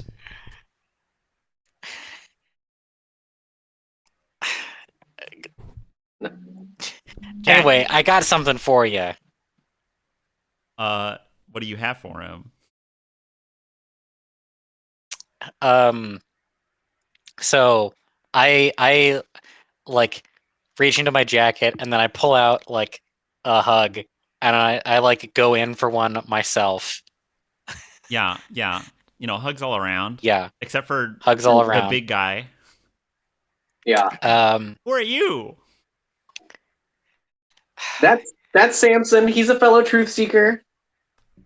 We picked him up along the way. He responds to him. I'm looking for Emily. Right. Right. And well, while Jack, you're giving him a hug, he says over your shoulder, "Oh, good. Well, good thing you followed me. You're in the right place." Well, He says, Doctor, there's some things that we need to... It says gesturing to the flat face of the building to your left. Right. Well, Gotcha. Doctor, there's some things about the situation that you may not be aware of, which is why we were really rushing to find you. We met her. Which arm of his is missing? Left? His left. Okay. You know what? I'm not even gonna ask. I'm just gonna go directly for it. All right. So with like, he's still hugging me. So I guess I'm just gonna try and like my wrist is touching him. I'm gonna just finish making that connection. Okay. That's what I'm going for. Here's what I say happens. You go to like put it there, and when you do, you have to like kind of cross your eyes, throw milk at a wall, whatever, in order to see in italics. Yeah. When you go to do that, he already has one there. So on his right wrist, he has like the same. Well, it's on his wrist, but like instead of it being like tied around it, it is like coming out of like his vein. Like a Spider-Man web shooter. All right. Yeah. It looks like he already has the same thing you have. So it looks like you have a spare. What I'll say, Alva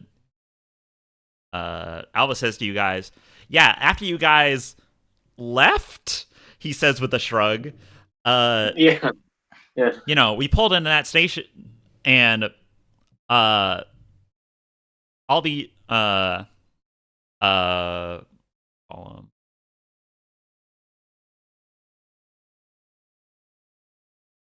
yeah, and all these iron throats tried to take everyone on the train. But while I was trying to, make my escape, something happened, and he points to his head. Mm-hmm. But I remembered. I remembered Emily, and somehow I knew like that she was here. He says, gesturing to the building you're next to. Well, that's all true. That's what I'm going to tell you. What did you guys do? I believe you remembered her because we broke her out of a sort of soul prison in a underspace. Because I remembered her too. I had forgotten her and then I remembered her. But one of the hers that I remembered is a real her, and another one of the hers I remembered is the her inside there who I'm positive is a bad actor. The one that's in there is a pod person. Don't worry.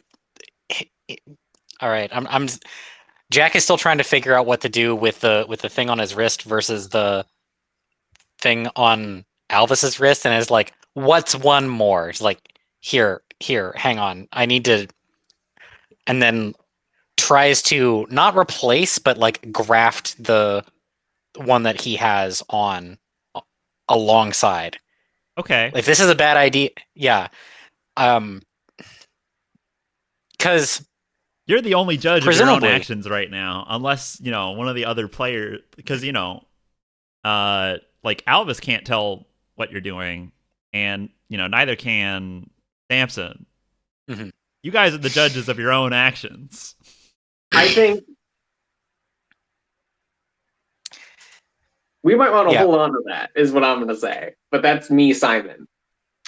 What I think is going on is that the one that he has is the wrong one, because if that was a real connection to Emily, then Emily wouldn't have needed to ask me to put this one on in the first place.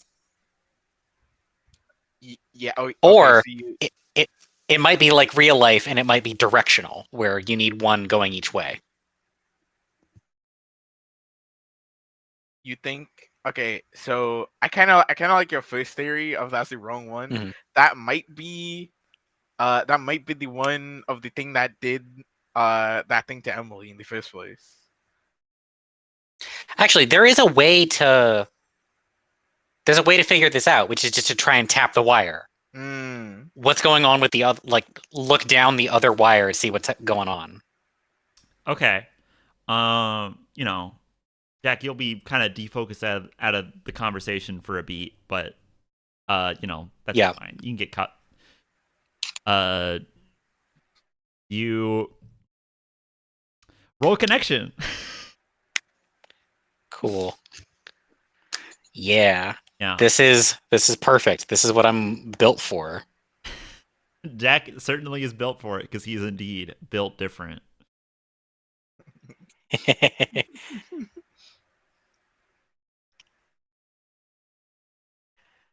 Okay. We're definitely lining right now, guys. Yeah, we're so lining. All right, that's a big boy roll. That was a good time to have a big boy roll. Yeah. Yeah, you follow that. Mm-hmm. And you see at the other, you are like brought, in a tunnel basically to another end of it. And you see Emily like inside of, she's on a chair that is like made like a metallic throne that, and she is like hooked up to all sorts of like wires and diodes, and it seems like she is like,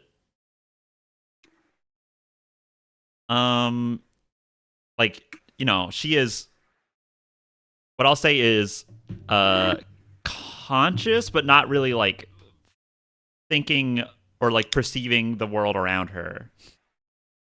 She's doing something internally. Gotcha.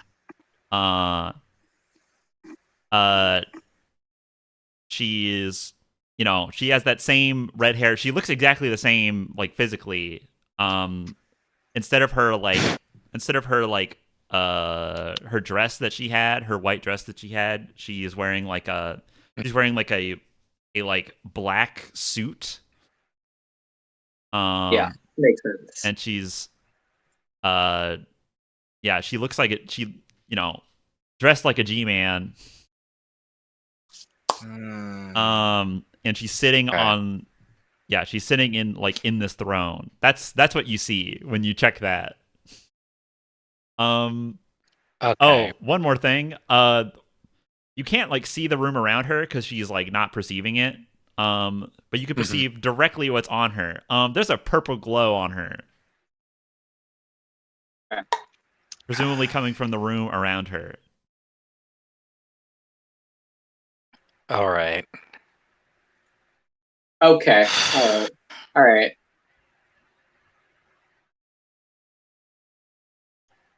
I think that's really bad. Okay. So, if snapping back to wait, first off, we have to cut back to reality that I'm coming back to. Yeah. Do you guys say anything while I'm I mean, Yeah. like out of yeah. it? So Alvas So- just told you like why he's here, what he's doing. Samson Yeah. Okay. catches him up. Alvas is like, yeah, you're cool. Good, you're in the right place. Yeah. Sheila says, we spoke to the soul of Emily, your mother, who informed us that if you go meet the imposter Emily who is here, it will have catastrophic consequences. She told us to keep you safe, and we're supposed to do that by keeping you away from here and her. He takes what you say with like a very grim seriousness. Yeah. Oh, something else I'll say is that like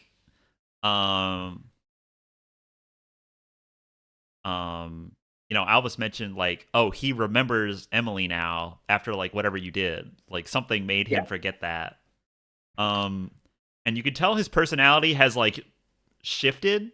No, it hasn't been like overwritten or anything. But like, his whole posture has changed. He's like, right. He is like fully upright. And he apparently learned how to use his arm again. Right. Yeah, but in response to your warning from Emily, he says that I know she's just looking out for us, but I'm not gonna leave. I'm not leaving her behind, in part or in pieces. We have to get her out of there. We don't know what's in there. Samson chimes in with, "Well, I have a pretty good idea." Well, yes, as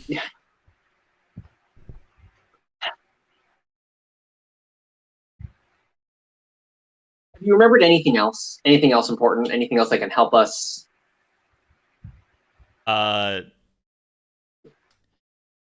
He said, let's see. Well, first off, let me go through his entire brain real quick. Let me scan his brain. Think, is there anything like particularly useful right now?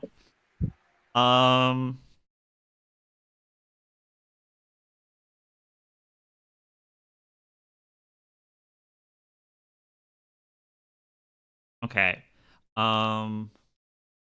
He says to you, I've had memories flooding back to me, or like coming back to me as I drove here.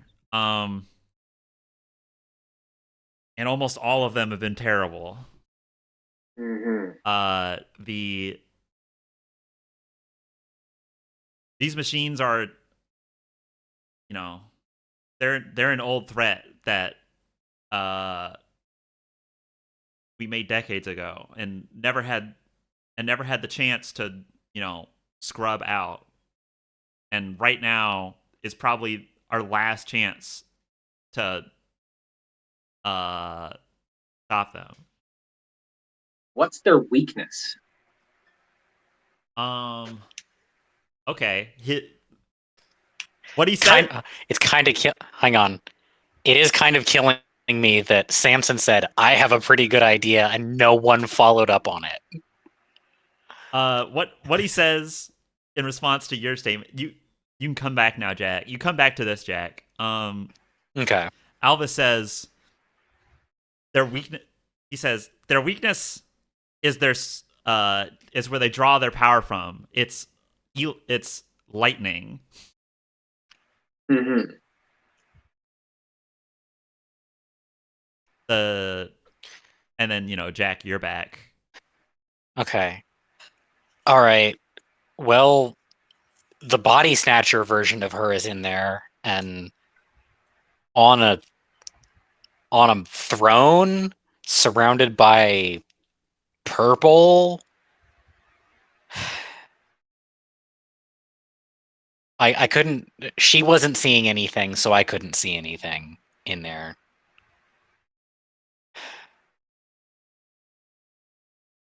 Doc, that's That's not like that's not the important part of her, you know. It's all important.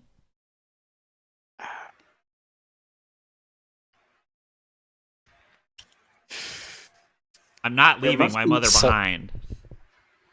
Not again. What if she? What if we plug her back in? I like Exactly. look obviously at my wrist. What if we can, put her back together? Yeah. What if? But I like the lighting, Ricardo. Thank you. who's Thank gonna you. be who? Will the real her, who we spoke to, be able to come back in through that end, or will the body snatcher pod person version of her, as you said, be Oh, able come on. to? Everybody's seen Invasion of the Body Snatchers. Yes. Will she be able to assert her influence back down the line? Like we can't. Samson chimes in with, guys, either way, this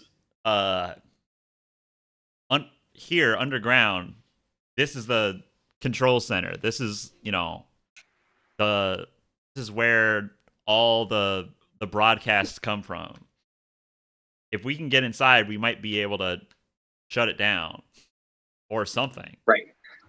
Unless you want to leave the world like that, leave the world like this. If there's a fix to this here, we need to find that. And There's not like there's anybody else. All right. You're correct. There isn't anybody else. It's you guys right now.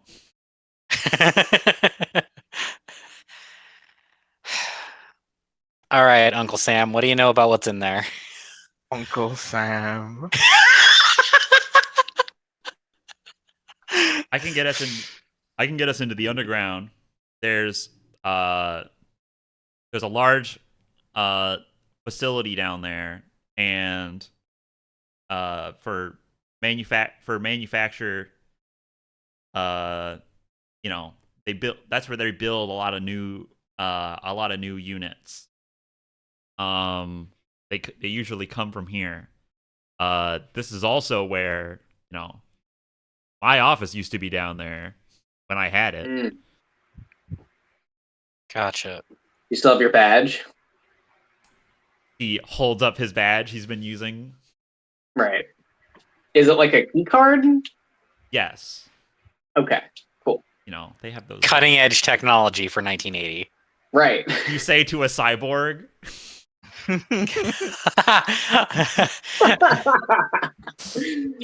Not even a cyborg, but like an android. He's Yeah, I mean, I'm not. Yeah, he's an android. Well, Alvas is kind of like a cyborg. He's a lot Alvas less is a robot. cyborg. He's a lot less robot than Yeah. a cyborg usually is, but whatever. Yeah. Yeah, so are we settled? Are we going in? Is there anything good? Are there any goodies in the Humvee? There's a destroyed machine gun and a not destroyed machine gun. Where's that not destroyed one? That was the one that Jack had. That he Okay. pulled off a cog. Yeah. Nothing else? Roll luck. All right. Which is just a straight D20. Oh. Nat 1. Oh my god. Oh, shit. I was going to give you something, but it's hard to justify it with that. So, Correct. no. There isn't That sucks. anything. Right. In fact, when you're checking, the tires pop. Okay. Just one though. Just one All of the right. tires. Yeah. All right. Hey, Samson, if you go down, if you get fucked in the head, by whatever they are putting into the other one of you in there. Is there any way for us to fix you? You got like a floppy disk or something that we can restore from?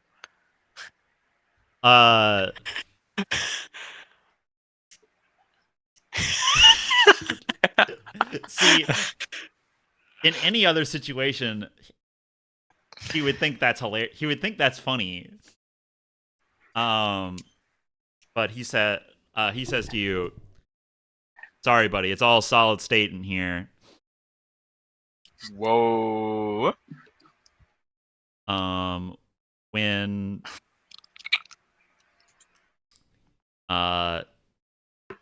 I'm not gonna let that happen. But if it does, I'm just another one. I'm just another cog.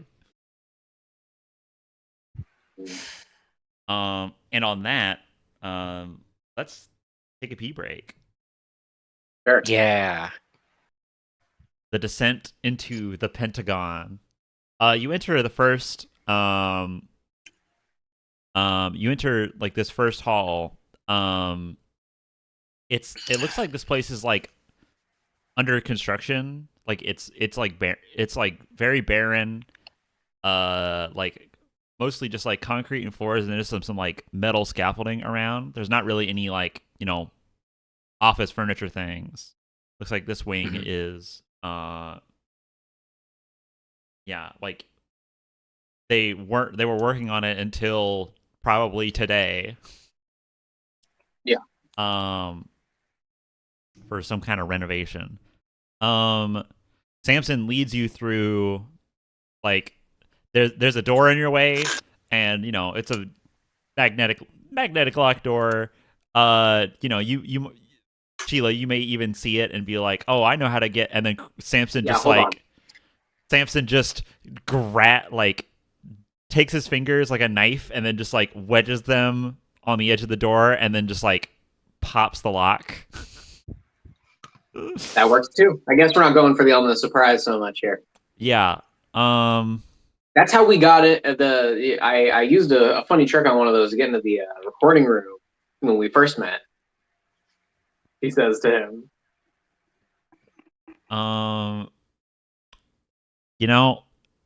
maybe you will live long enough to where you can tell me how you got through that door, because that was a mystery that was lost on me. she's proud of herself. Yeah, he leads you through like a winding, confusing series of like seemingly like randomly mixed like maintenance rooms or like individual like like locked storage closets, or like offices with the doors open that looks like people have like moved out of, where like like all the furniture is just like shoved in corners or whatever, stacked a little haphazardly.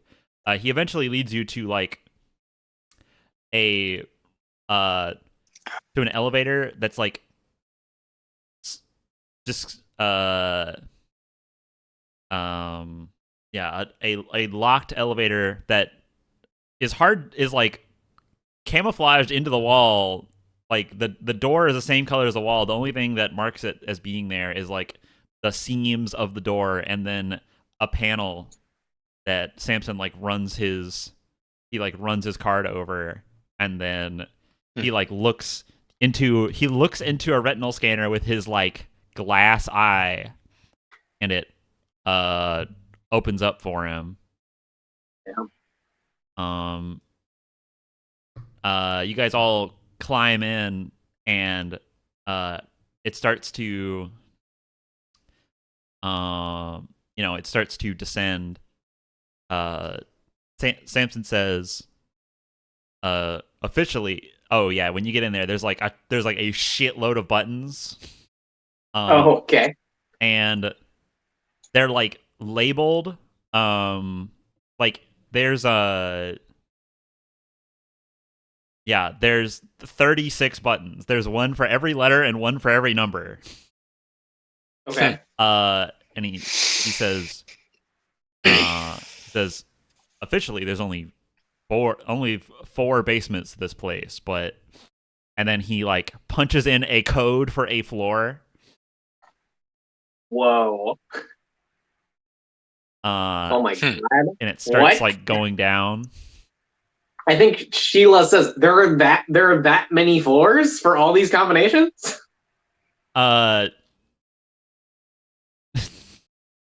Again, if the situation wasn't so intense, but he says, Samson says to you, no one, well, I think there's only maybe one person who knows how many floors there are, but there's a lot more than 4.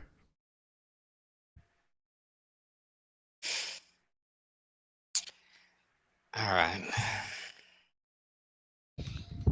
He says, I think I've seen in total, and then like the power goes out and the elevator stops. Okay. And then, in like a second or two pass of like panic, like, panic goes through you guys of like, oh shit, do they know we're here? Did they shut our elevator off? How do we get out of this elevator? And then like a red light comes on and like power returns to the elevator and it continues to go down, but like you can tell it's in like a lower gear, going slower now. Yeah. Gotcha. That seemingly like cuts conversation off as like the danger of the situation becomes extra apparent. Yes. Correct. Yeah.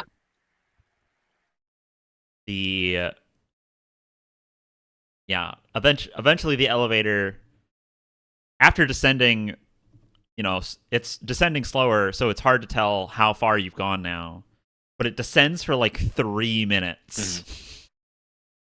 Man. Before it opens back up. When it does, you're in like a concrete floor, like steel bunker in the shape of an arch tunnel. That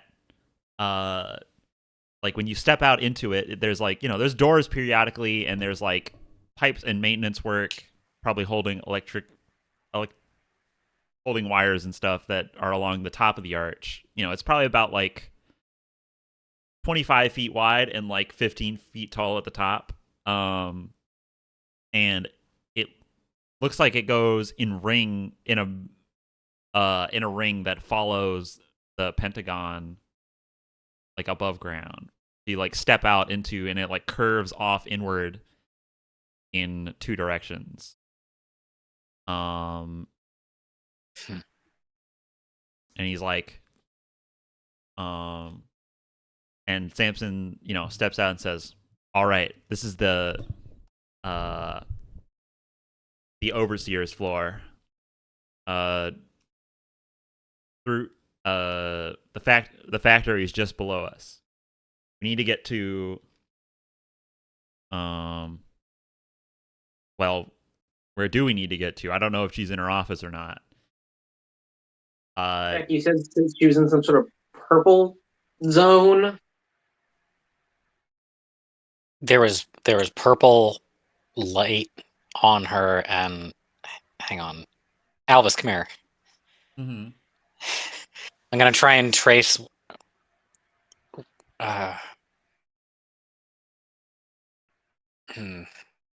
And then like doesn't finish and zones in. Okay. Do you want me to roll again for that? No. You don't need to roll again. We can pull that forward. You're even closer now. Yeah. You could tell you've gotten a lot closer. It's hard to tell. You're just trying to grasp like her like total position.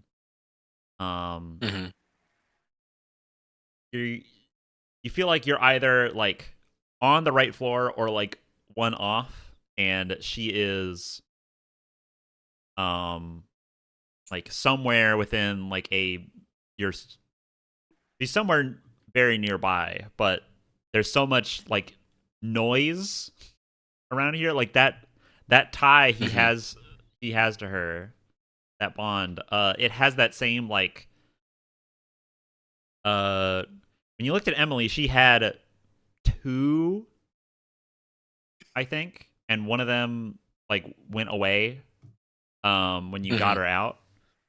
One that went away was like silver and on lightning, like it had lightning going arcing around it. Yeah, it looks a little bit like that. Like it has a lot of. It's become fuzzy while still being very like solid. Become like it's got static around it. That's bad news. Yeah, there's a lot of If bad there's shit down a here. if there is a roboticization going on here, then Emily might come back a cock. Right. Like, this is what I'm saying. No. Samson, yeah, Yeah. Samson said he thought the director was a cog. So, like, you know.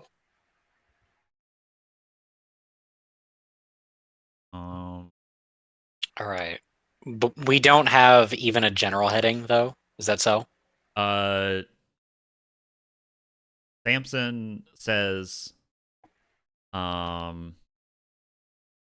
says, well, if you're not sure, but we are close, maybe we can try for her office and you can do that there or something. It's worth a shot. Yeah. Yeah.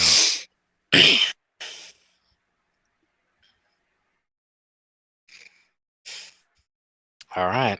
Okay, so let's go. He leads you down these halls. They're very empty. Like, you know, they're like bare of anything. I mean, these are like thoroughfares, but you don't see like even any cogs around, which is kind of just making you more paranoid. Yeah. It doesn't help that there are like cameras around. And did they look shootable? I mean, yeah, they are like fragile, like they're cameras on like little swivels. Yeah, I'd like to destroy every camera. Yeah. If you go to do that, I put a hand on your shoulder. Like, I think that's more conspicuous. I just don't. Makes me uneasy to know that we're. Yeah, me too. Let's get it on the way out then, huh? Really Sure. rats in a maze.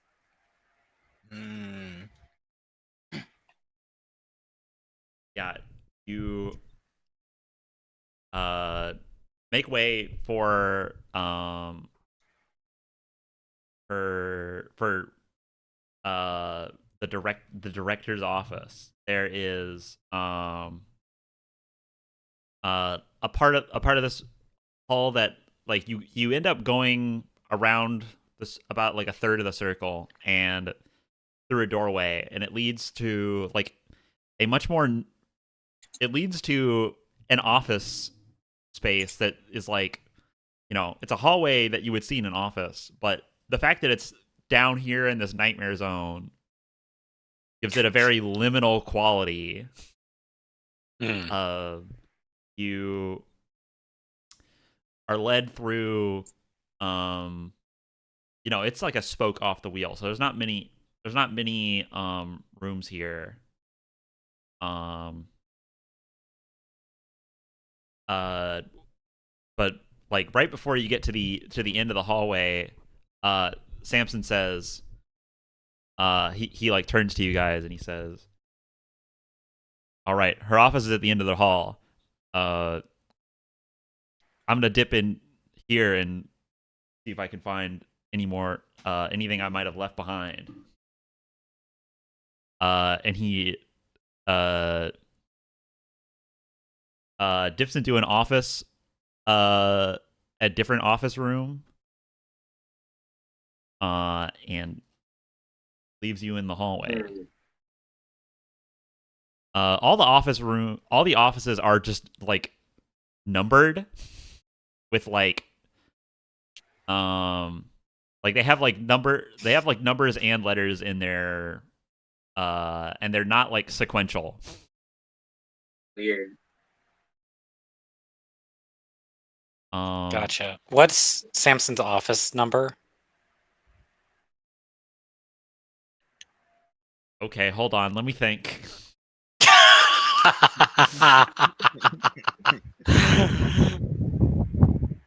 Also, I get a bad vibe, and I totally think one of us should go with him. No, Sheila's gonna follow Samson. Okay. Okay. I mean, you go in there, and it's a small office with his like it is like it would be a cubicle. It's so small, but it is like an office that is like 400 or like hundreds of feet underground. There's like presumably stone in all directions, and this is like mined out, and it looks totally just bleak. What did you do in here? And he has like 3 filing cabinets like right next to each other, and he's like rifling through them, and there's like he's got like an old Amiga on his desk. Yeah. And he's like, well, this is where I've stored all my case files over the years since, and he taps his head, no digital records. No room for digital records. And he is like flowing through to like the oldest like his like got like a first cabinet, and they're all labeled by like a bracket of years, like each cabinet. He's going through the earliest one right now, which is 59 to I don't know 61. Say that 5961. I found it. You did find it. Oh man, I found it. I didn't even mean to say that. Oh my god. What number is on his fucking door? Let's see. I'm gonna give it okay, I'm gonna give it a dumb I'm gonna give you a dumb answer that you don't have to think about very much. But it'll be a detail, I guess. Don't bother trying to decode it. Okay. Why not? It's not random, but it's not meaningful. Because apparently this isn't. It says BCW CV plus PF. That's what it says. What? Okay. Well, I'll believe you. Just pulling numbers out of my ass. Let's see. Yeah. All right. Yeah, he roots around in his office. And eventually he finds he pulls out like a very or no, wait. He after searching around in there, he goes, "Oh, that's right." And he like goes to he's at like a locked drawer in his desk. Like, oh, no key. Just rips it out. Yeah. It's a wood desk, so it's a cheap wood desk. I think when he does that, I think she like thinks for a second and says, "Were you always like this?" You learn how to get by. No, I mean a cog. Oh. At least as far as I can remember. Hmm. So I'm pretty sure I think my earliest memories are dated and scattered a bit in the like I have scant memories from that are dated in 1964, but I have records of me doing things from before that. So I think some of them have been overwritten. Hmm. When I found that out, uh that's when I started taking my orders by a paper. That's about how long it takes a normal human to retain conscious memory. Assuming you started in 59. Yeah, that's my he taps on Yeah. his thing. And he pulls out a case file from his locked drawer. And he's like, "No one even bothered to clean my desk out." Um.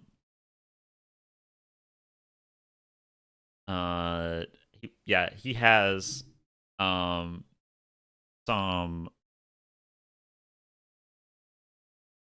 yeah when he pulls out that a like old leather bound case file. He says to you, uh, this, "I've got some questions for Alvis." Um, I think we all do. Cutting back to outside. Um, Hmm. are you guys going into Emily's office? Yep. All right. Um, you go in there. Well, There is you know, it's a bigger office than Samson's basically closet with a desk in it. There's a sizable there's a big like fancy wooden desk in the front. There's like enough room for like a little meeting area. Like there's some like dim green couches in like a little mhm. carpeted area that are sat just at a height below where the office seat behind the desk is. Um, Behind it is like a main section of the room that's like almost half the room. Uh, there is like a map embedded in the floor, like down a pair of steps. Whoa. And it's a Like in Tears of the Kingdom? not like it's not like a stone map. Okay. It is like a war room map. Okay. It like it has the like entire globe on it with Mm. and there's like little red lights that are spotted around it um that are like spread like all over the globe. They're all lit and blinking like softly. Right. In the very back of the room past that is you see like blinds that presumably cover windows. Takes you a moment to mark those as strange.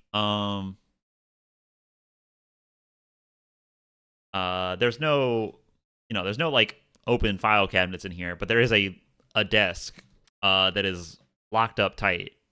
Uh, Go nuts, investigate. Oh, let's see. Is there anything um on? Oh yeah. So on the desk there's like one of those like plated name tags, for Mhm. uh Miss Director Emily Maki. Right. Um, Maki is an Maki. yes, Maki. Oh, Um, interesting. Mm. there is on what else would be in there? Or I'm trying to think. Feel free to ask some questions. I might come up with some more details, but I think there's some stuff in the room for you to interact with. All right. Okay, so I'll say that there's a painting of her on the wall with like Whoa. her Oh. her nameplate. That's what Alvis is like admiring while like being entranced by it. What is she wearing? Like just like a suit? Is she like? Is it like a president Yeah, it's like a portrait? it's like a presidential portrait. Wow. Yeah, but she is wearing like um yeah, she's wearing a very sharp suit with it has a very like dark green background that contrasts with her like solid red hair.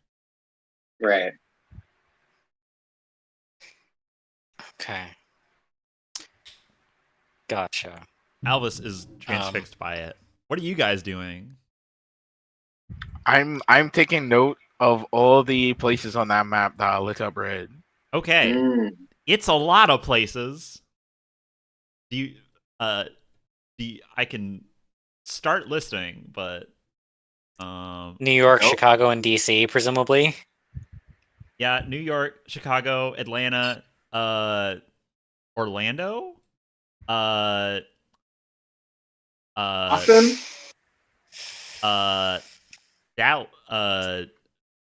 No, not Dallas.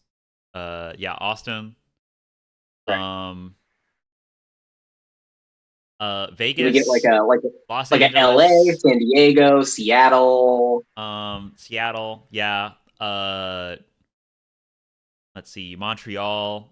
This is a global map, by the way. Right. Start like again, like Cuba has one in Havana. Yeah. Let's see. Let me continue to think. London, Paris, Berlin, Warsaw. I'm literally looking at a map and listing off places that would make sense for it to be.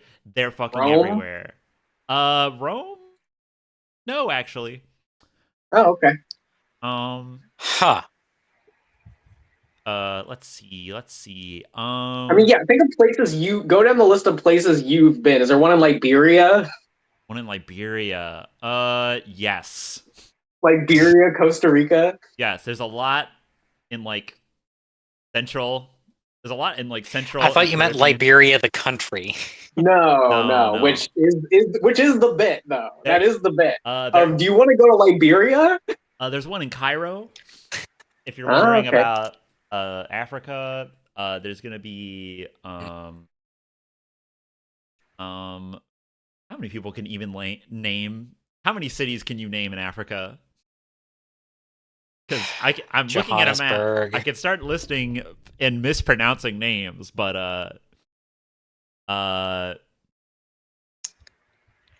I feel like such a stereotype that the only other city besides like, you know, various places in Egypt that I can think of are Johannesburg and like Marrakesh. yeah, What about Tripoli?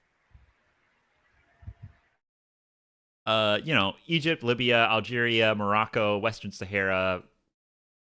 Just tick off their capitals. Go ahead and put in uh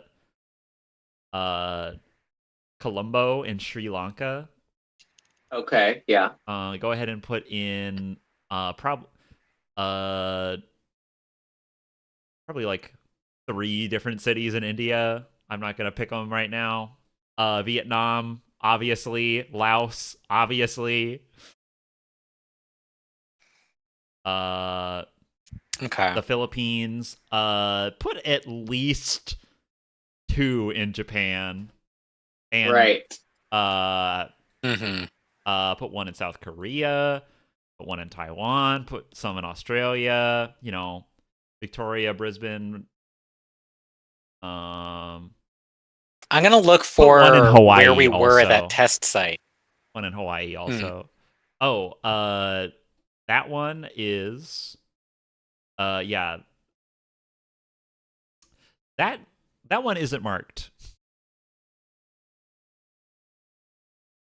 Hmm. Yeah, Which one? That's that would be in, I think that's in New Mexico, remembering correctly. Oh, yes, Yeah, White Sands is in New Mexico. There is not one in New Mexico. because that one is very recent, presumably. Well, it's not the only one Or it's marking something else. that was there, but Or it's marking yeah, something I else. think I was trying to decide if it was those sites or if it was those sites that are still population centers. I think it's the latter. Right. All right. I listed off a lot of places, so you can look at that in the Not recording if you can. Rome? Not Rome. Okay, Yeah, not Rome is weird. that's weird. I love how Okay. suddenly Rome not being involved in my campaign is so mysterious. Yeah, you're just trying to be subversive. I get it. I'll let it I'll let it stand. Well, I don't think it would I don't be think there. it's just that. I have a qualification that I'm going down in my brain. Like, is that true? No. There's something that isn't true in terms of like it's a thing about cities, and it's never happened in Rome. Yes. That's fascinating to me. Not that I know of. You know, maybe a history buff would disagree, but whatever. This is a very offhand question. And like I know you know a lot about Roman history, so which is why I'm like really racking my brain. Anyways, go ahead. Who else wants to take a move in this room? All right. I want to. I think that for there to be a map here, that means that whatever's happening in these places, there might be some control mechanism to activate stuff related to this here. I'm looking for that. Okay. Because there's no way this is just a passive update. Yeah. Yeah, it doesn't like the map is, it looks like it's like, you know, you walk around it. So there's not like buttons on it or anything. You know, there's even like there's like a pool cue rack with like pointer sticks.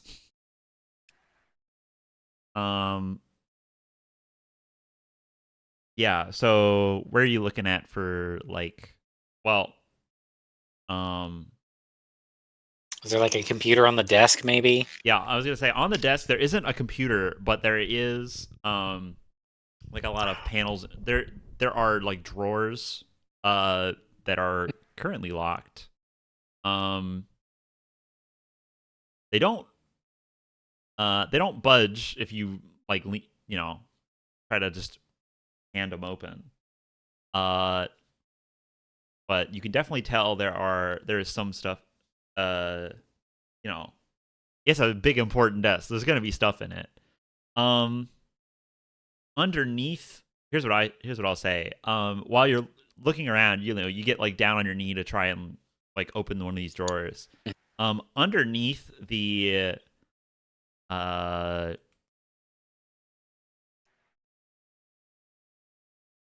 underneath the desk on the underside, there is a little like metallic switch.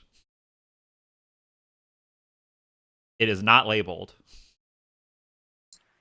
And it just is in some position. Yeah, it's like if you were sitting at the desk, it would be like where your right hand is, like turn if you were to turn it up and like just touch the bottom of the desk. That's right about where it is. Okay.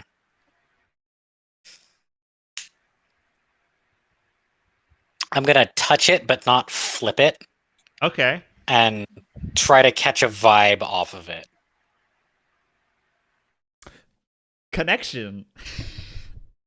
That's connected. That's connectivity if I ever heard of it. Oh yeah. Yeah. How's everyone feel? Does everyone feel good to be, you know, back in engaging with nonsense magic systems? Oh yeah, love it. Yep. It's a favorite pastime of many. Woo! 23. Oh, There we go. Yeah, I think with a 23, here's what happens. With a 23, there's a little bit of static that comes out of your hand. Like, you know how when you rub your feet on the carpet, Mhm. static will build up in your hands if you touch something metal, it'll shock you. You do that by like when you just tap the control, and when you do there's a panel on top of the desk that like rotates and flips over to reveal like a keyboard. Hmm.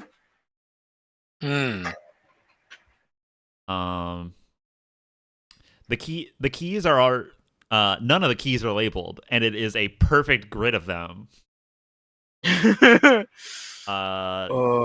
like, how many keys? it's they are slightly offset for the sake of being used by hands. There are 6 rows, and it is 20 wide. Gotcha. There's no like screen or anything. Looking around it, there is a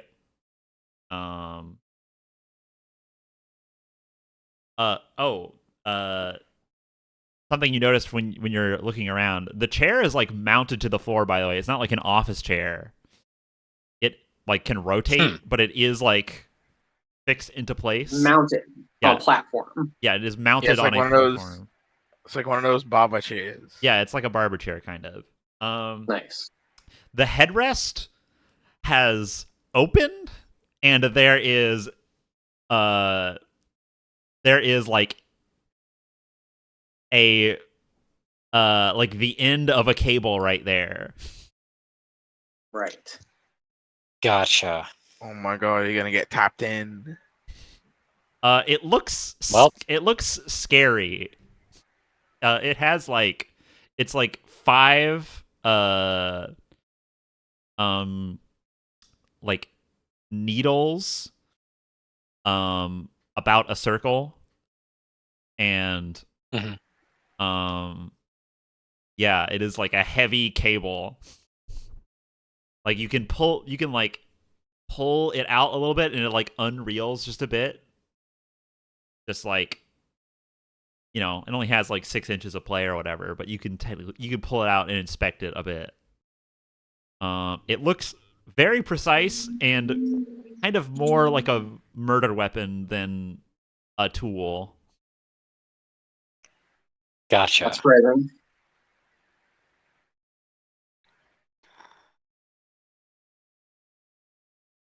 All right. I'm gonna peek through the blinds. Peeking through the blinds was at the top of my dumb shit that's gonna make things worse list, and now messing with this jack is at the top of that list. So I'm going through the blind. Going to the blinds. Okay.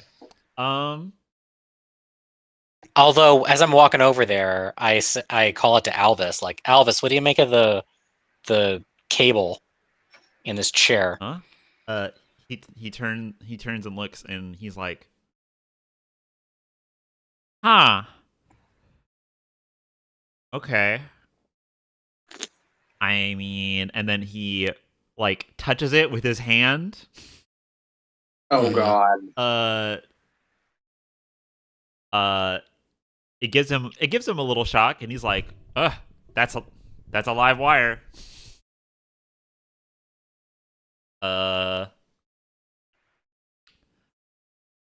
And then like he can like spin his wrist like a drill.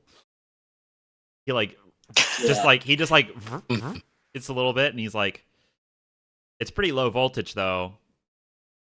Didn't do anything to my arm. Okay.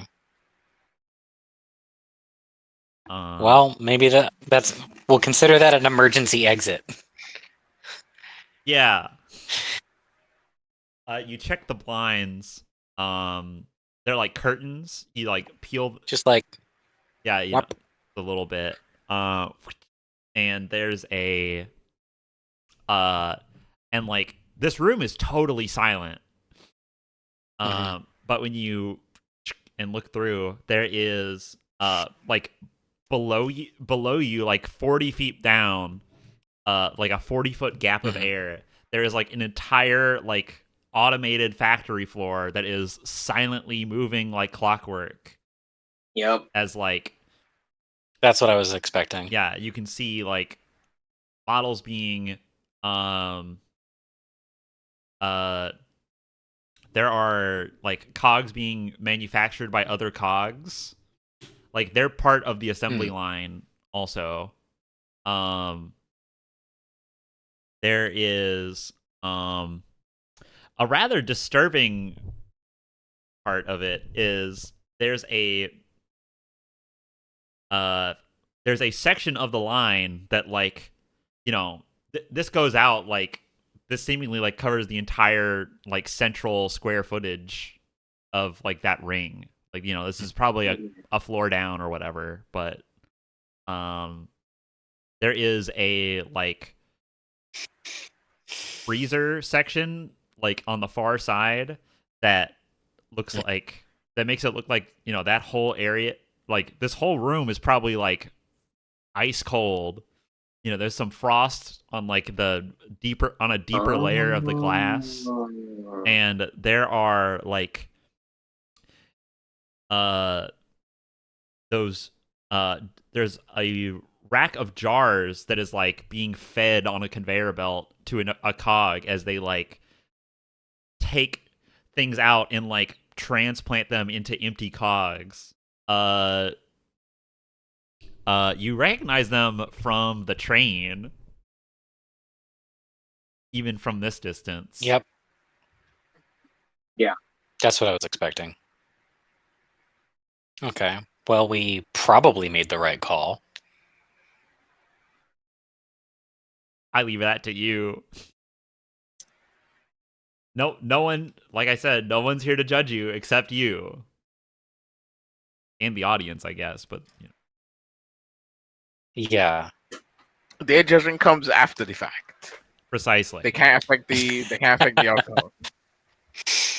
Yeah. All right, so that's what you see down there. That place is fucking huge. There are probably, you know, 100, 200 cogs down there just working. hmm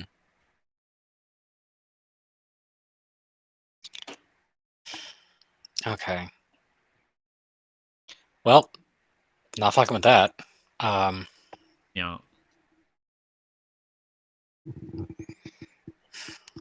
That's making explicit some other things that we learned. There. yeah. All right. Why Well, would I that's the put factory. information in front of you that doesn't reveal something new?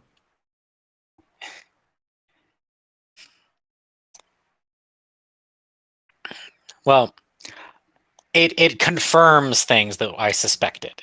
Yeah, yeah. Yeah. So the explicit confirmation there is more information than we had. All right.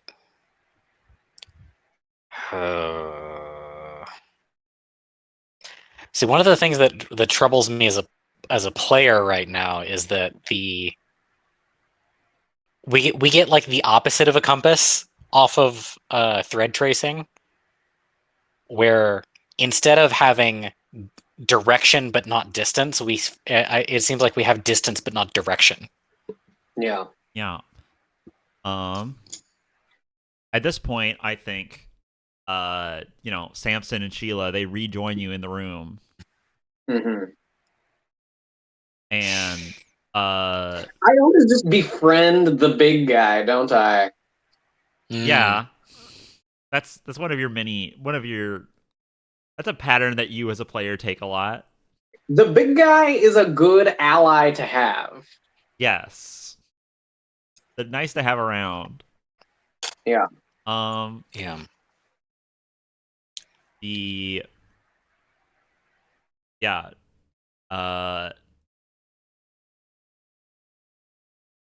Let's see. Yeah, okay. So you guys come in and, you know, you're looking around out there, and Samson walks in with his folder, and Sheila's behind him, and he says, "You guys find anything?" Factory. We got our desk open. There's a wire. Was she wired? Is she like a cyborg? He shrugs, but he says like,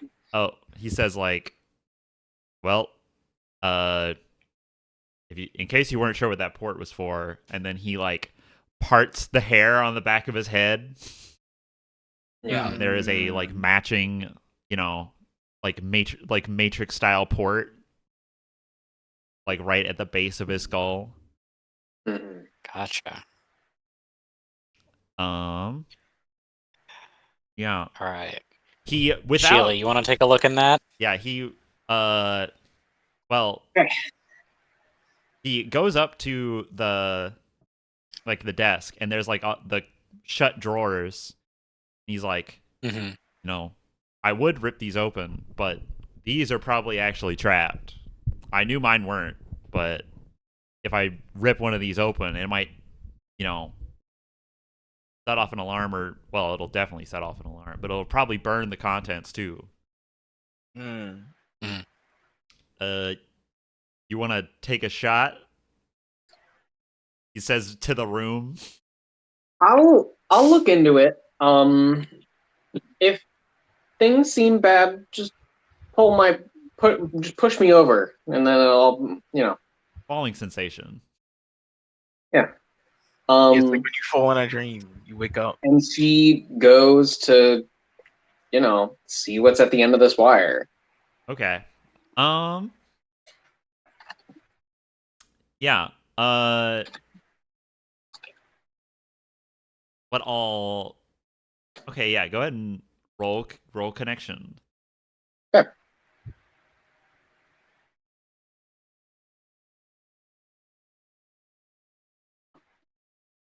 You're just trying to scan. Would you say that this is putting the truth above my own safety, trying to find out what's at the end of this very scary wire? Yes. All right, that's 2. Well, hold on, wait. I'll say that's true if you do it on the 5-prong wire coming out of the chair. That's what I thought I was doing. Oh, okay. Then yes, you are definitely putting the truth above your own safety. I thought you were just doing the desk. No, I'm checking on the scary one. Gotcha. That's definitely putting the truth above your own safety. Oh, that's a 20. That's a dirty 20. Yeah. All right.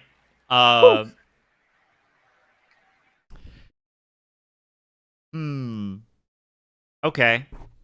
You see a familiar sight. Okay. There is a purple room. You trace through like the electric wires of the building. And you can like feel yourself going down that path. You're not like teleporting, you're just like looking. And when you do, you get to the end of that line. There is a room, as you remember it, and as Jack described it, there is like the big main purple vat, that is probably like, now that you have like some scale, it's like probably like 4 feet in diameter and like 6 feet tall. And it's like set in like a giant machine, like whatever they call the machine that heals Goku during the Frieza arc. What is that called, Ricardo? Ricardo, I'm quizzing you right now. What is the stupid healing hyperbolic machine? time chamber? No, that's not what it's called. No, it's a Bacta tank. It is a Bacta tank. Yeah, but I don't think that's what she's looking for. What's a healing sci-fi vat called? There's like, wires coming down from the ceiling, like inside the tank, and that are like hooked up to something. And in front of it is that throne that Jack described that has Emily like sitting in it. You have like there's like you have a very precise view of everything in this room. Like you feel like if you had the time. No, I think you just like you like instinctively know things that are highly precise about this room. Like if someone asked you, you could go, "There's this many rivets in the floor." Okay. Like the wiring in this room is like so total and precise that you have like a full knowledge of what's in the room. You can like see while she's sitting on that throne, like her eyes darting around underneath her eyelids. Whoa. And you're only looking for like a few seconds, but when you but like the thing in the tank like rotates to face you, and as it did before. And when it does, Emily's eyes like stop darting around and then just like open up and look directly at you. Yeah. No, I was gonna say that something happens. Okay. Yeah, you start feeling. Here's what I'll say. Your vision, like you have like a vision of this thing that like takes up. Imagine. This is taking up like the full width of the camera. Suddenly, like our view of this becomes static, as like you are flooded with some kind of like you're flooded with like binary. Okay. In like the form of an injection attack. Yeah. It starts to. You feel like something is trying to overwrite you. Sure. Somewhat. Sheila starts jittering like an engine that is trying to shake itself apart. Okay. I grab the back of her sweater and just yank her away from that. Yeah. Smart. Yeah, you do that. You rip her off of it, and there's like, she was like touching the chair or like touching the prong. And there's like an arc of lightning, like so big when you pull her off of that it like whips up and like singes the wood ceiling. Oh my god. And like you and Sheila like fly back and like slam into like the where the wall and the floor meet. Jack, you're fine. Sheila, or when you look at Sheila, her eyes are like blinking in a rhythm. Sheila, go ahead and just how much connection do you have? I have 3 points in connection, so it's a +7. Yeah, take 3 points of damage to that one. Oh my god. Temporary, but yeah, that's not permanent stat loss. This is on a 20, by the way. That's on a 20. Well, you know where they are now, but Emily does not fuck around. Hey, remember how you got advantage from exposing yourself to danger? Yeah. Yeah. I did do that. Yep. I have to peel my little stickers off. Yeah. Man, that's crazy. Yeah. Guys, that's like half my health. Yes. Yeah, I'm pretty sure if you had not pulled out in session 3, that would have like killed you. Yeah. Anyways. Yeah, you know where she's at now. You're on the right floor. Okay. Although you're a bit stunned. For sure. Also, you were seen. Yes. I By leave the way, that the up. trans- I leave that up to Sheila to communicate. I mean, yeah, you know, she'll take a second to get her bearing straight and say, she looked at me, but I know where she is, and Well, here's the thing, Sheila. When you open your eyes, when yeah, you finish blinking, yeah, yeah, when you look around the room at everybody, like, you, like, as you're like, like your brain is like auto firing to try and keep itself safe. yeah, Uh, all the people in like your field of vision, like you're looking at like the whole party and also Samson and also um Alvas. yeah. Some like some of those blinks that you're doing as you are like alternating between them.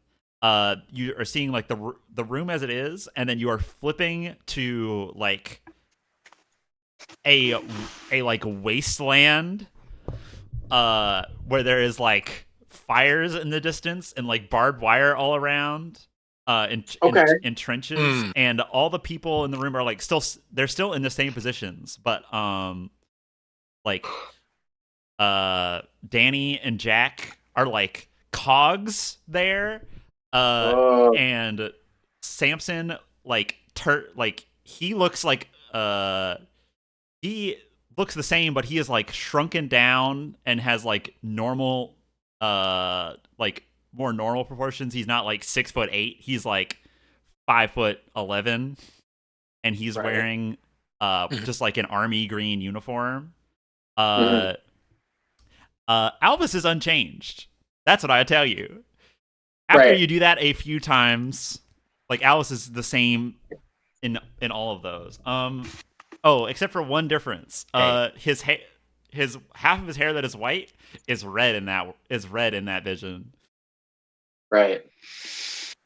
Anyways, you come back to us. Hey guys, Yeah. you guys want to know something? What? This is also accurate. Ah, troubling. Yup. Never doubt me.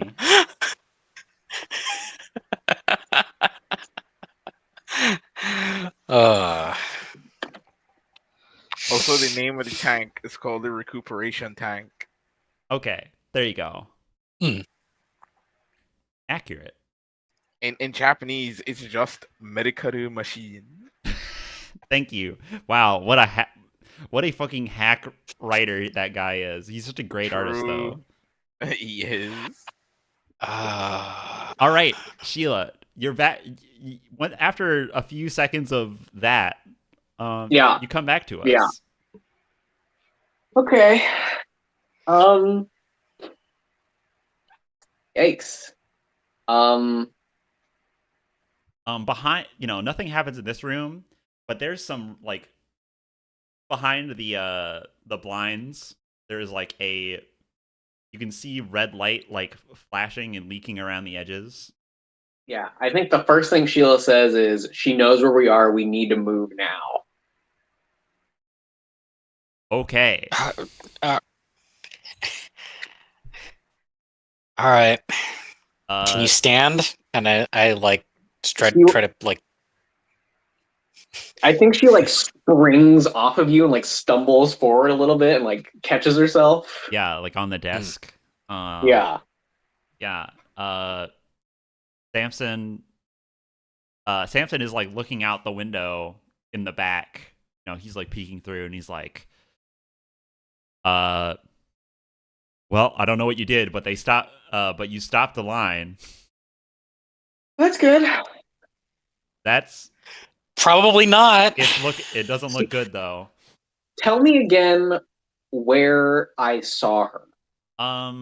You know what room she's in. She's on this floor. The floor Okay. the floor is deliberately maze like, but Okay. like you could, like Samson leading you here, you could walk directly there.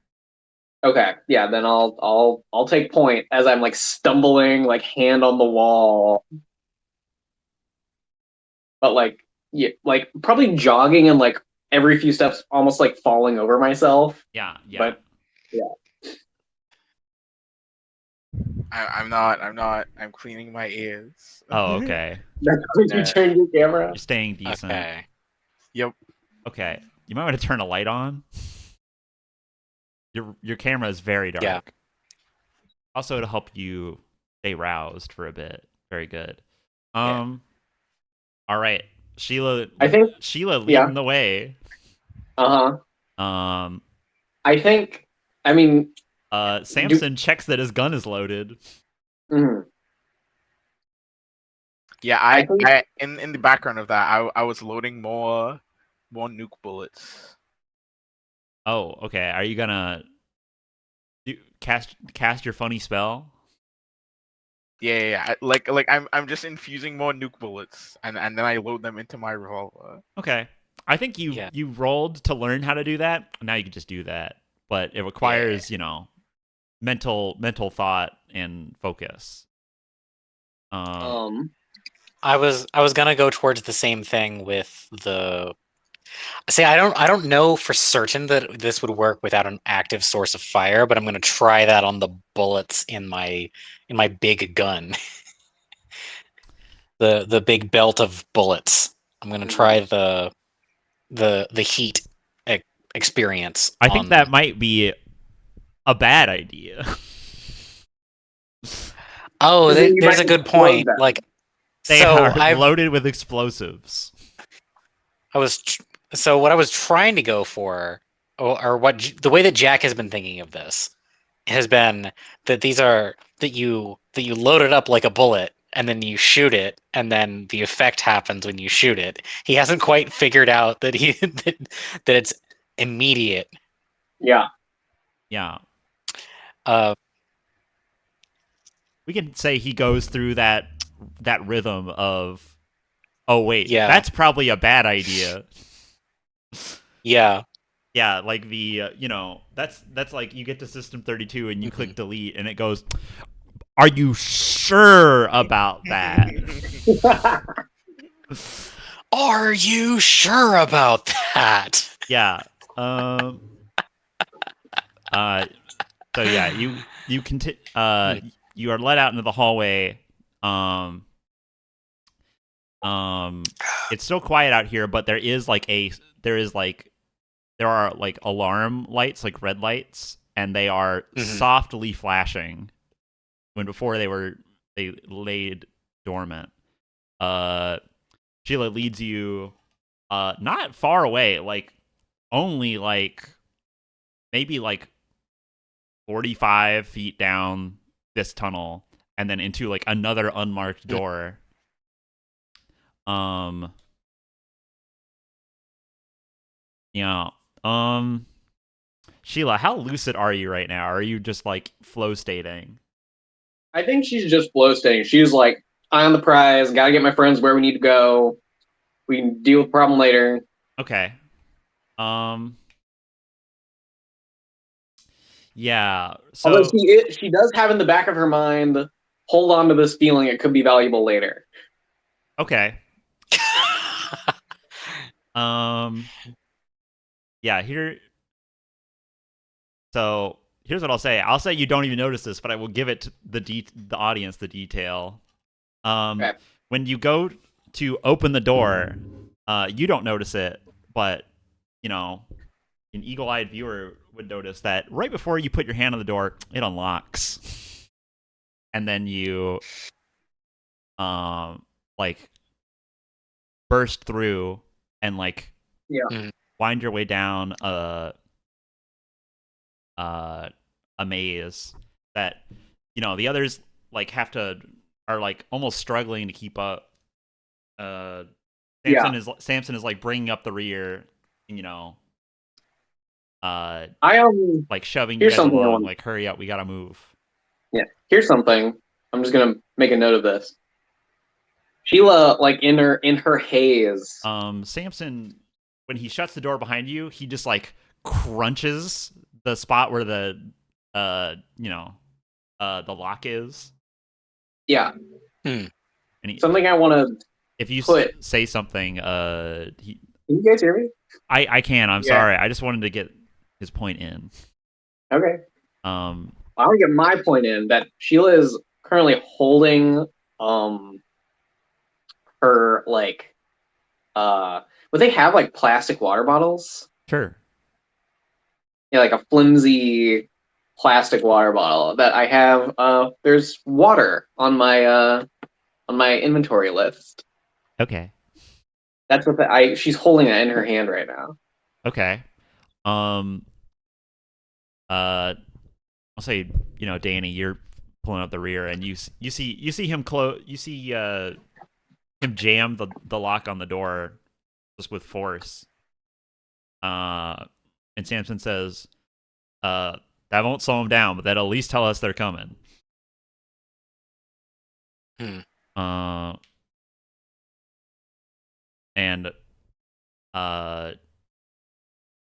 yeah, so you're following Sheila down this path, and it's branching when suddenly you get to you turn a corner, and there's a set of double doors that break the liminal quality that the rest of this place has, where it just looks like every time you go past a doorway, it just looks like an office room, but it's this whole layout of this place is nonsense, or it's not made. It's nonsense for humans, but it's in the way that it's laid out, as if it was designed with everything has the shortest route to everything possible, even if it lacks organization at all. There's a set of double doors that breaks the plain office pattern, and it is on a stark iron wall, and these are heavy doors. There is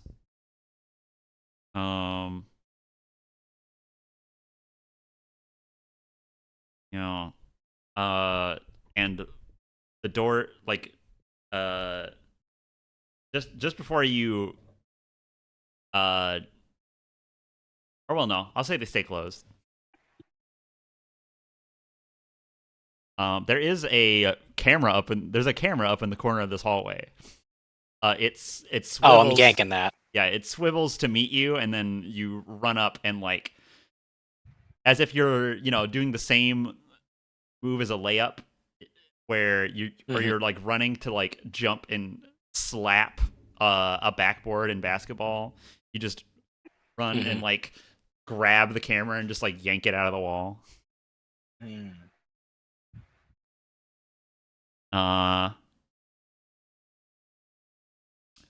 then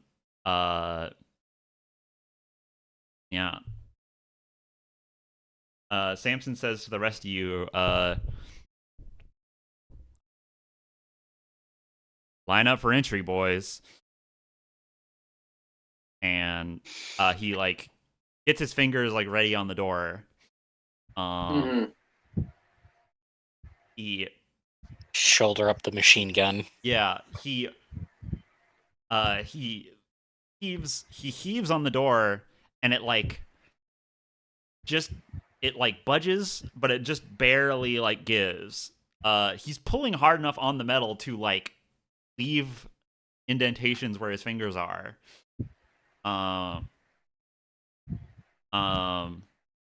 But he his hands slip, and he old man, you want to give me a helping hand here? And Alvas takes he puts his left artificial arm in the gap, and then you guys line up and you grab his shoulders to help him pull, and on the other side Samson pulls, and then through your combined effort, you do manage to like just get this thing out of range of its like magnetic lock. And it like suddenly gives all at once and slams open.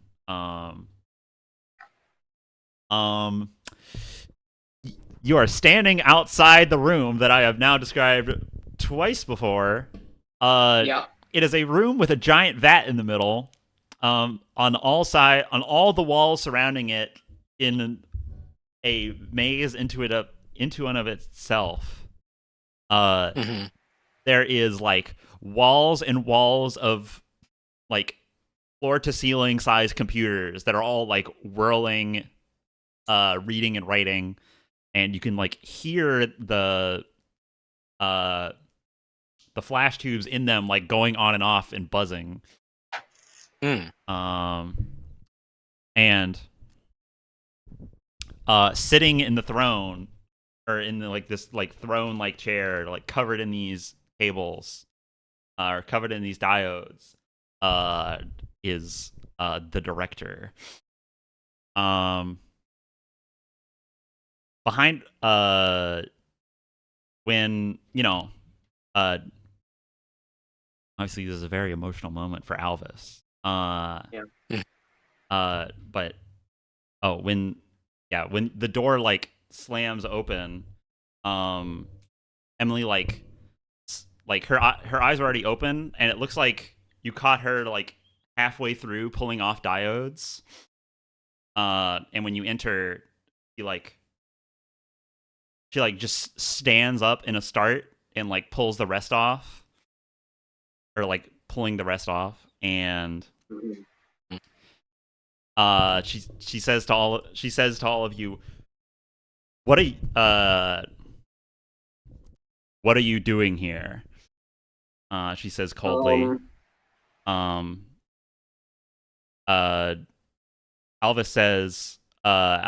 says to her, we're here to take you away. We're here to stop you. Anyone else want to give a rule of thirds there?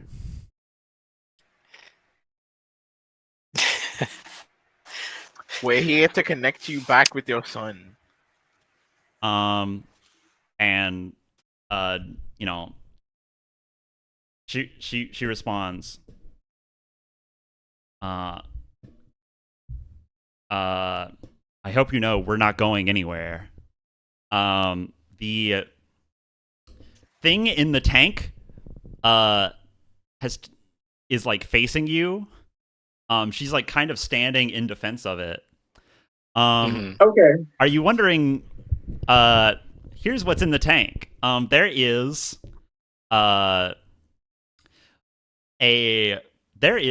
a brain and stem floating in the tank, that has like some parts connected to it. Like it has like a pair of mechanical eyes, and like some of a like artificial spine with like one arm hanging off. Whoa.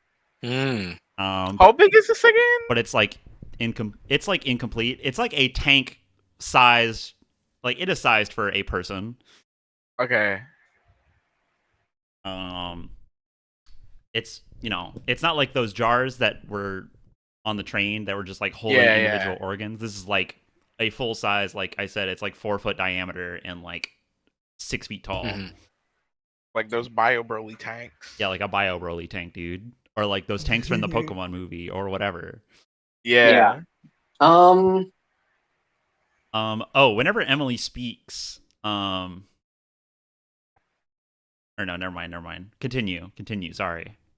That was scary. That was spooky. I was gonna do a fancy lighting thing, but no. There's a purple glow coming from the tank. That's like the main light in the room, and then there's like some occasional flashing from the computers.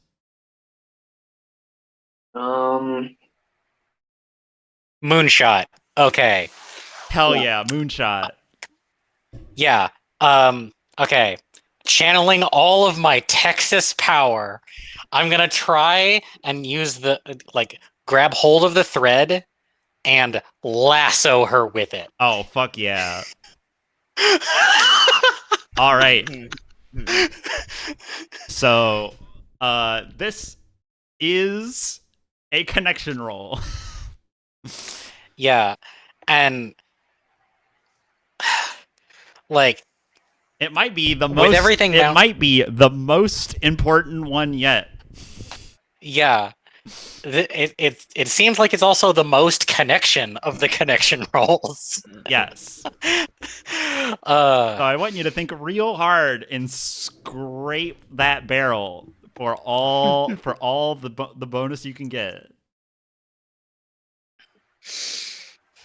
I don't think Jack, if you want to read your catalyst, you have in front Act of you. in opposition to something inevitable. That sounds like a the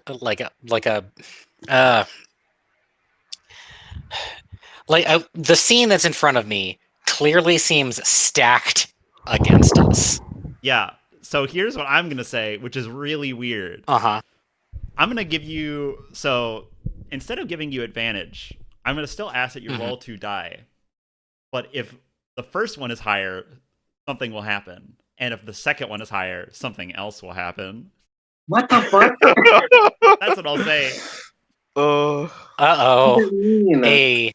A split advantage. Yeah. That's potentially problematic. What I'll say is, if high is still good in both cases, but different things will happen. I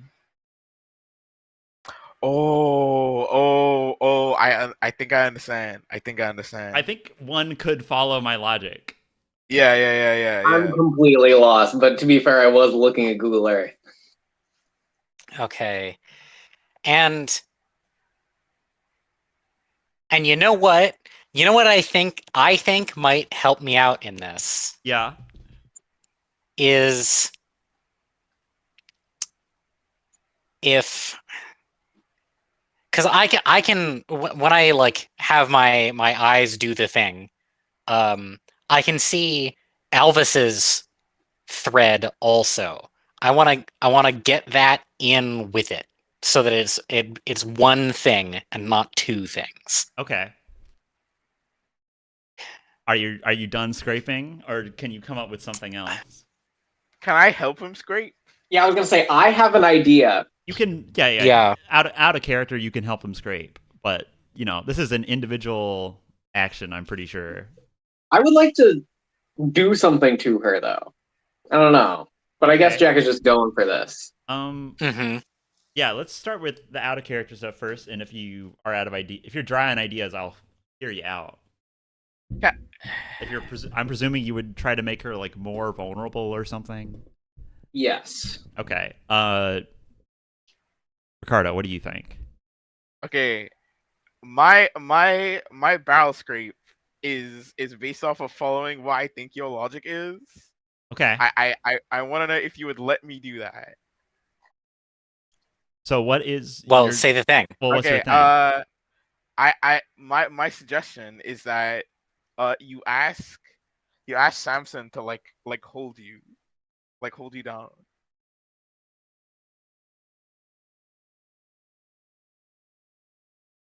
As in like as like an anchor, basically. Okay.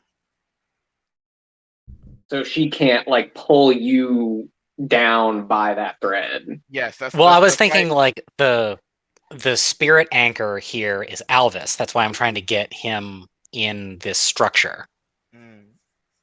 Yeah, I think that's the same kind of idea. Yeah. Samson is a giant man, though. He is heavy. And also a cyborg, a robot, an android. Sorry.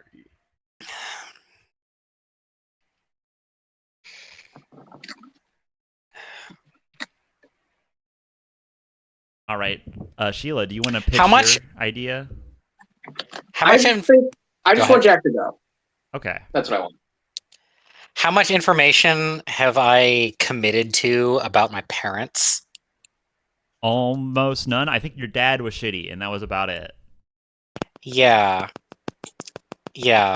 Because that has been shaping up more and more in my mind to the present. I think I have a shitty relationship with my dad. But I haven't mentioned my mom at all. Yes. Yeah. I want it on record that I was thinking about like what the deal is there, like for the entire session, and the details were like, I like, I think my parents are divorced, which is a really like big deal in a bad way kind of thing to have happen to you when you're growing up in like the 60s and 70s. But divorced doesn't actually make sense for the time period because I probably would have been awarded to my mom because everybody biases towards mothers for situations like this. So then I was thinking, what if my dad put her in a coma? And that's why we don't talk. Whoa. Gotcha. Because this is the tone of when in the previous episode, Sheila said something like, "I'm not your mom," and I said I was very strong with the "No, you're not." Yeah. I remember that. I said, that. I'm not your parents. I'm not your mom. I'm not your parents. And he was like, no, you're not. And I was like, that was kind of weird. I was like, that response is kind of weird. Yeah.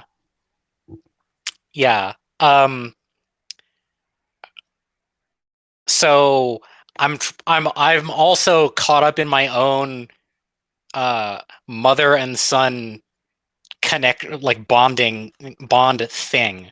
I think a portion of my drug dealing money goes towards paying her medical bills because when my father like got a light prison sentence for it, he wasn't gonna commit any more financial resources to like the black hole, and because of the state of things, the courts aren't gonna force him to until my mother is awake and can press charges herself because everything is shitty everywhere. If there's two things in media that can really make me feel, and it's a dad and his daughter and a son and his mom.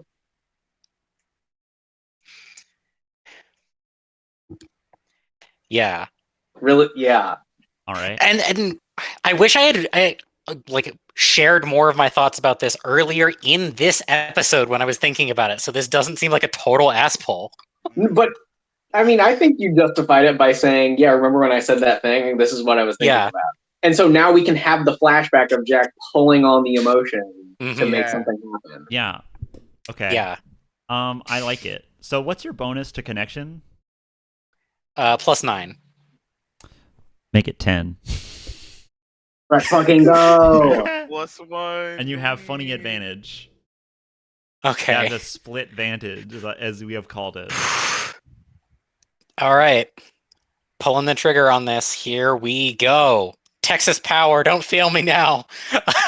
Oh, okay. You got that. You got it on the first one. Okay. 18. Here's what happens.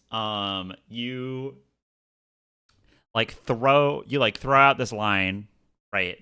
Mm-hmm. And you I'm gonna say that you see it. You successfully lasso Emily to herself. So yeah, she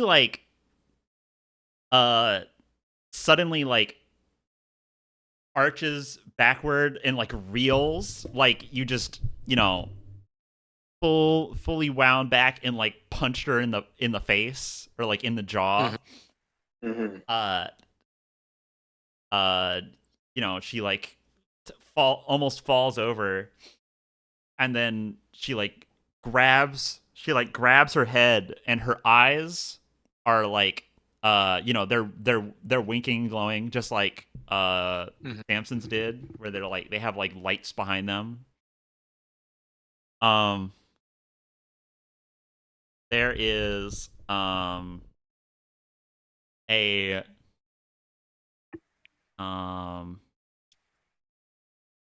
yeah, so a like vocoded a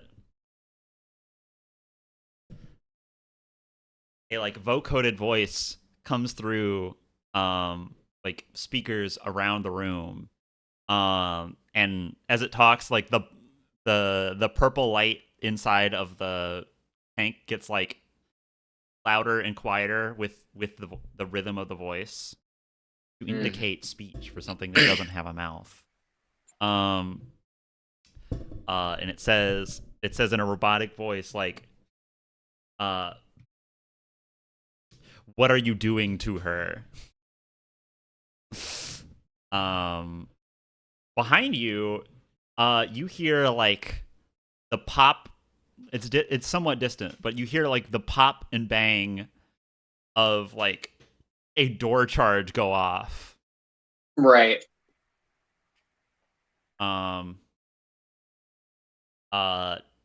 Samson like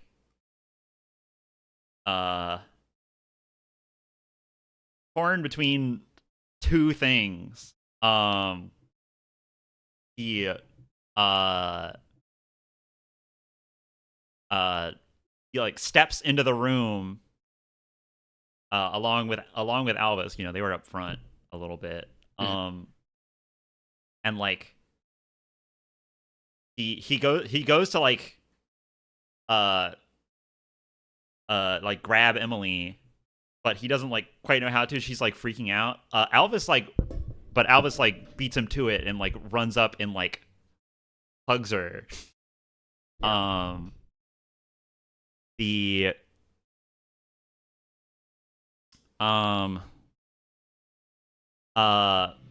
the voice in or the voice from the voice in the machine announces to you all a family reunited as one. There the arm inside the tube like touches the edge of the glass almost like longingly at the scene in front of him. Sheila has a really sharp urge to unload an entire clip of bullets into that tank. But she doesn't do it. She swings, but does not pull the trigger. Yeah, don't free bio Broly. Don't do it. Yeah.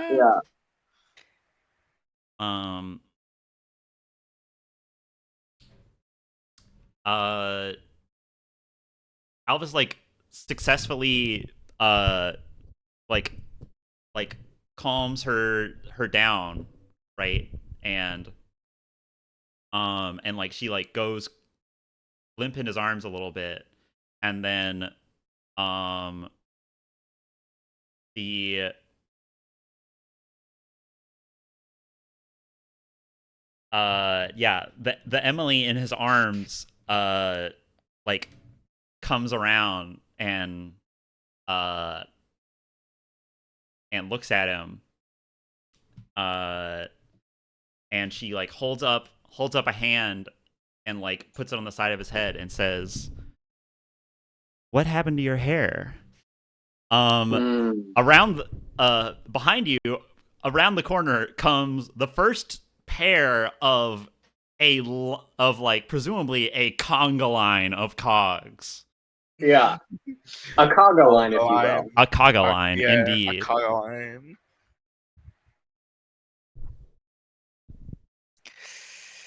I present this situation to you. Okay. Anyone, feel free to take an action.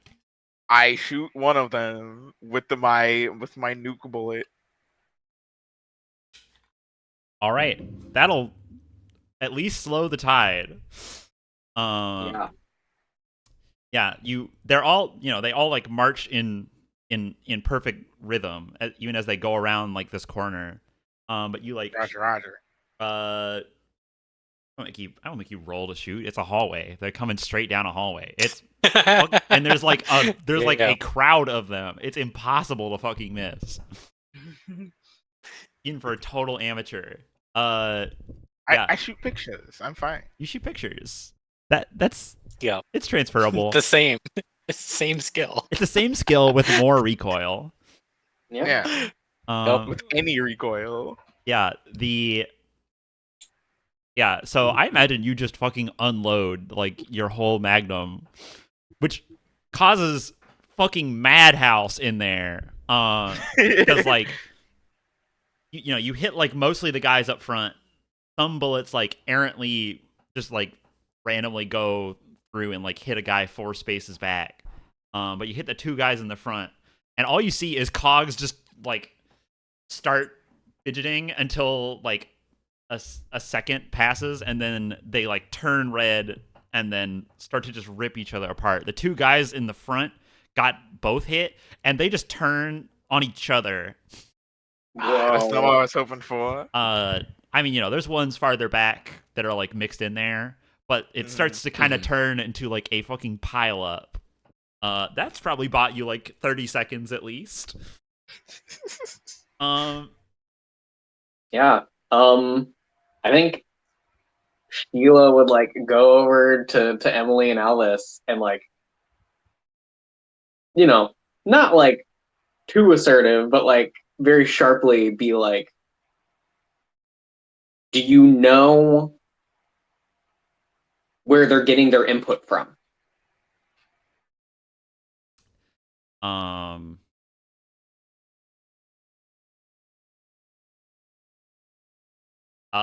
Yeah. So Emily says like her tone has changed. When you first walked in the room, she was very cold. She's back to that like kind of wistful, like she has like an old accent also. Right. She doesn't have many lines for me to play that, but she says it's coming. They're controlled by when she says that, she like trails off and like gestures with her open hand to Alvas, and then her hand sweeps to the tank behind her.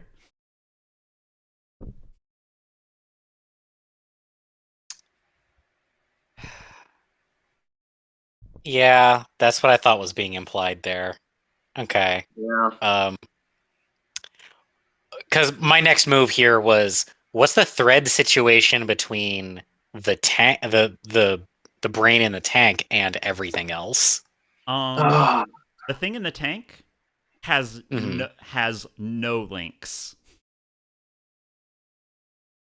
other than the like literal electricity flowing into it through cables. There isn't like any. It has no.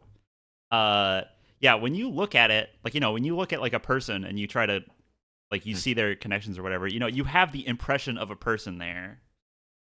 When you look at this thing, there is not an impression there. It leaves no trace. Is there like, oh my god, are there like any like,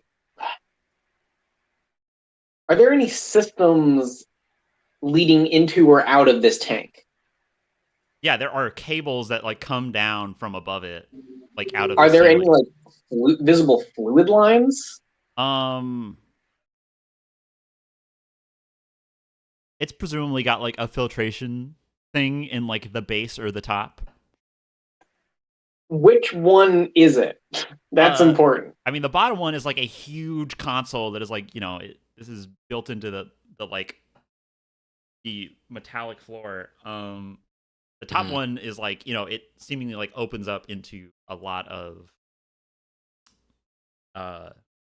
like there's a lot of connections that go straight into like the brain and stem and like bits of body, bits of mechanical apparatus in there. So I guess presumably the bottom. I don't know. A fish tank's filter's in the top, so take your pick. I would like the top 50, because that's easier to access. okay. 50-50? Sure. It's Okay, you said take your pick. You're guessing here. You don't know how this fucking machine works. Can I ask Samson to give me a boost up there just to make it real quick? Oh, it's like it goes from floor to ceiling. Oh, okay. That's what I mean. You can't like dunk in it like a fish tank. It is like affixed into this room. This room is built. I know it was like sealed on. Okay, okay.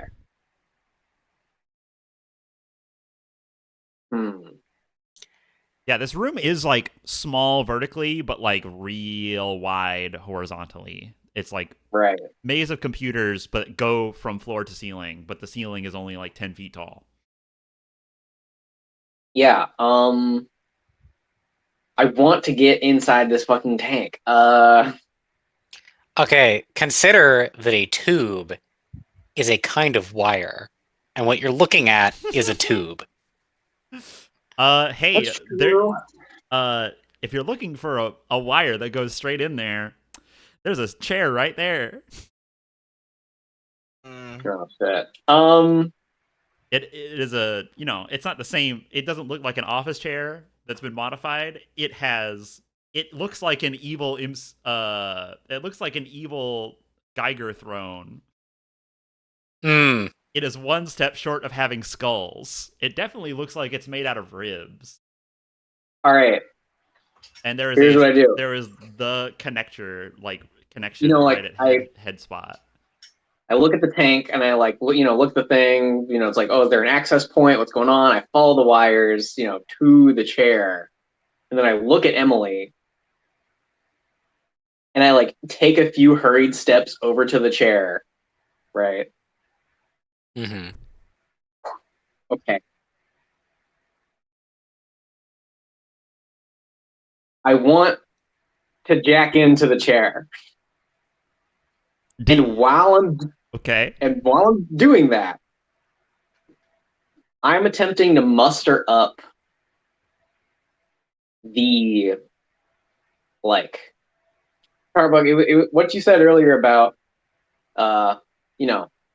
when you get hurt as a child, it feels so severe. Mm-hmm. Sheila is trying to muster up the sensation of when she was a child, when she snuck into a facility near her hometown, and she was pinned to the ground by her head with flashlights all shining on her, probably 12 cogs with guns pointed directly at her, and the just paralyzed with fear sensation that she got sitting across the desk from that lady when she was being questioned about what the fuck she was doing. Mm-hmm. And I want to send that emotion through that wire into that tank. Okay, here's what I think. Yeah. Roll connection. Shit.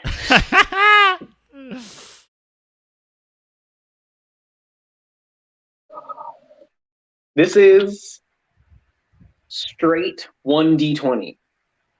Hey, you got advantage. Do I? From your catalyst.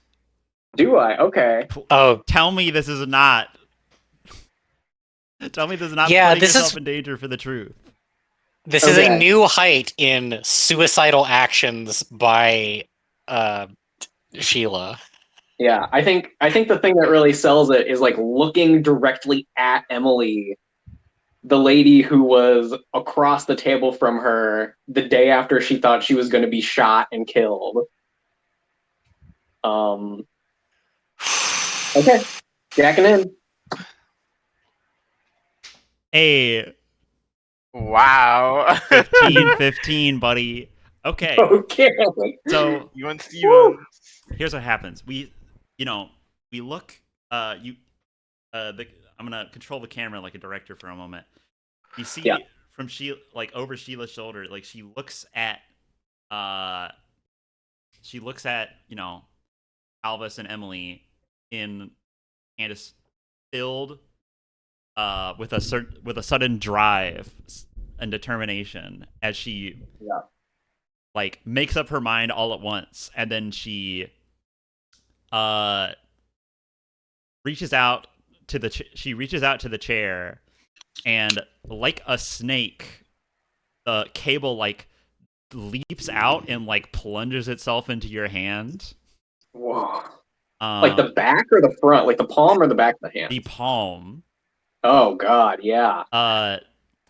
And we see a flashback of Emily, like from your perspective. It's from your perspective still. You're a little girl now, and you're looking at the director in the past as she's about to question you. And off to your right is your mom in this like empty room except for the table and like one overhead lamp.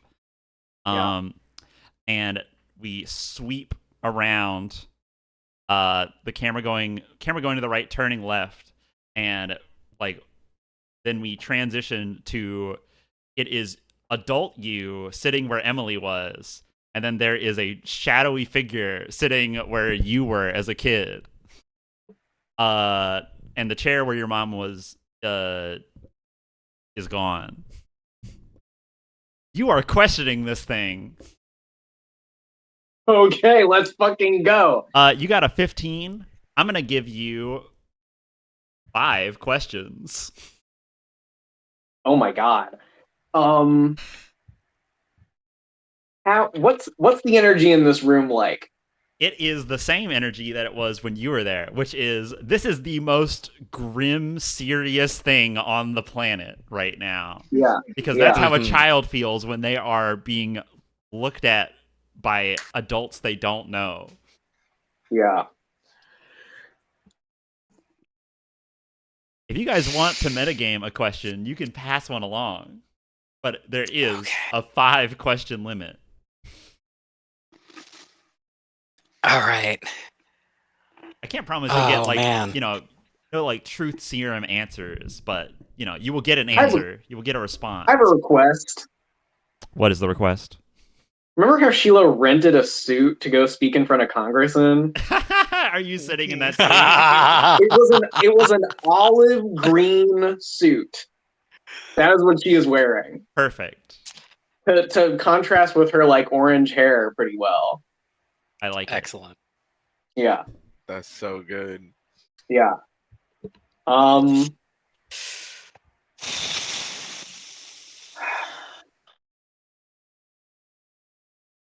Okay. I'm gonna let you think. I'm gonna ask one question first. Okay, yeah, go ahead. And then we can work from there. You can deliberate. Sheila asks, like 2 hands on the table, probably like flicking her thumb up and down, just doing some little fidget. She says, "Can you please state your name and purpose?"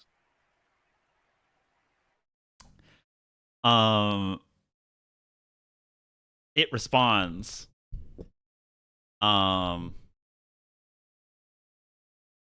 It responds to you. It responds to you. I am Dr. Light, and I will lead humanity to its brightest future. And we cut back to outside. Those cogs have turned into a pile now, but they are starting to navigate it. Jack, Samson, and Danny, you are the vanguard. Danny, you already made a move. You're reloading right now. Gang. Hey Jack, it's you and Samson. What do you do? Okay. All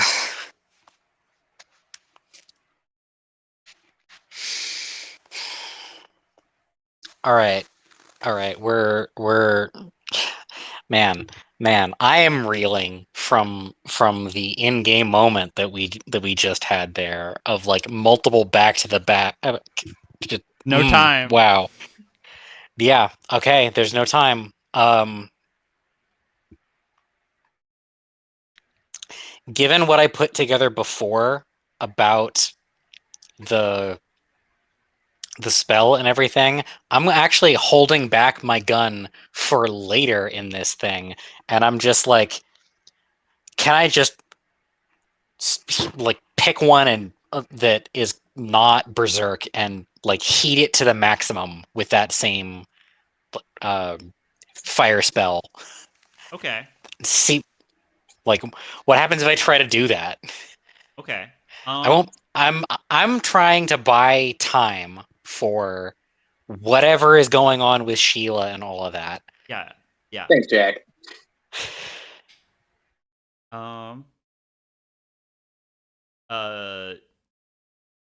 Yeah. You know, you're trying to start a fire. That's gonna be a that's gonna be an instigation check, Yeah. as I said earlier. Okay. I've got to get a catalyst on this one. Oh yeah, no, you are fighting an army of death robots with your mind.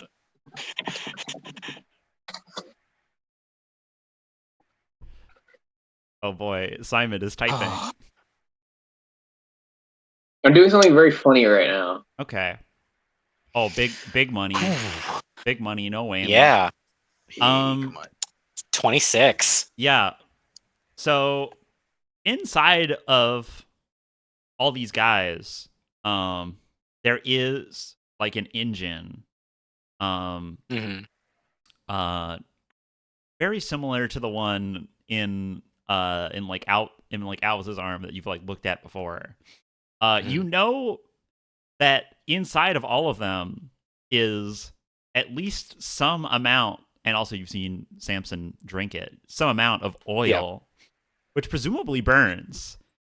So you like tap into, you like feel for and tap into like the reaction that's happening in all of them, where there is like a little like very high RPM like diesel motor in like their systems. And you like tap into one and you just like basically rev it to the point, like way past the point it's supposed to go, by like just dumping by like causing all the fuel to light at once. When you do that, the like generator in them that converts, you know, their fuel into electricity that they run off of, it like supercharges, and they like it like overcharges one of them, and then like they start arcing with like purple electricity to like nearby ones before they just like start having convulsions, and then they just burst into purple fire. Ones nearby them are like shocked and stunned, like physically with electricity. They're not like, oh, my friend. No, they you know, oil goes on the walls and is like still on fire. And there's like a little bit, you know, just a little bit of gore mixed in there. And yeah, you burst one. And like the pile that was there of like ones that ripped each other apart, that like catches fire. Because there's a bunch of like, you know, oil in there. What I'm gonna say is that so like you're in a hallway with like a set of double doors. You came from one way, but down the hallway is another corner, and cogs start to come around the corner from there. And Samson says, he says to you, "Wish me luck and get her, and make sure you get them out of here." And he just like charges down the hallway, and just he they like clamor on him, but he's just like swinging and won't stop. Um, and they like start to like pull on him and try to like overwhelm him. Cut back, Sheila. Question 2. Well, I'm looking up a synonym for something. Okay. Very good. Very good. You love to see it. All right. What is your second question?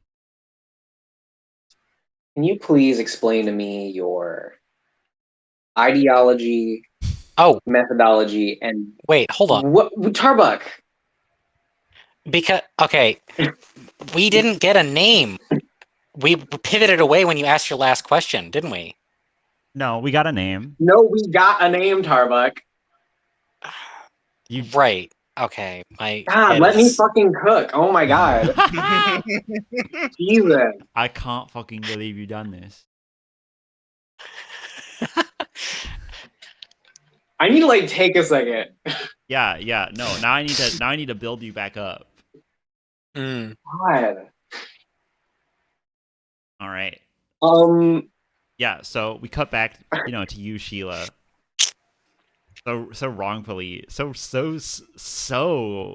cut down. I'm like genuinely fucking thrown off right now. Oh. You were like, wait, no, stop. And I was like, I'm doing my fucking line read. Okay. Okay. Can you please explain to me your ideology, methodology, and justification for enacting your vision of this perfect humanity?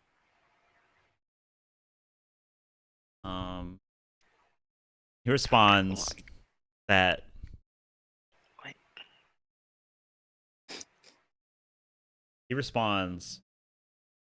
that I was created with a singular purpose, and that was to keep and then there is like a moment of what I will call psychic static from this black impression as it like jerks hard between two ideas. Yeah. It like almost fragments into two things, but just for a single word. Yeah.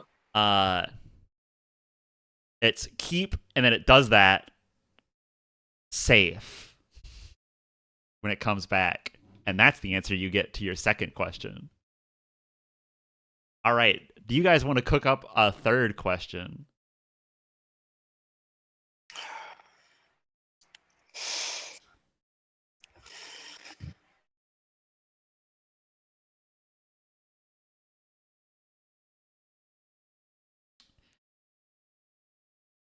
For the record, the reason that there's 5 questions is because you have limited time here.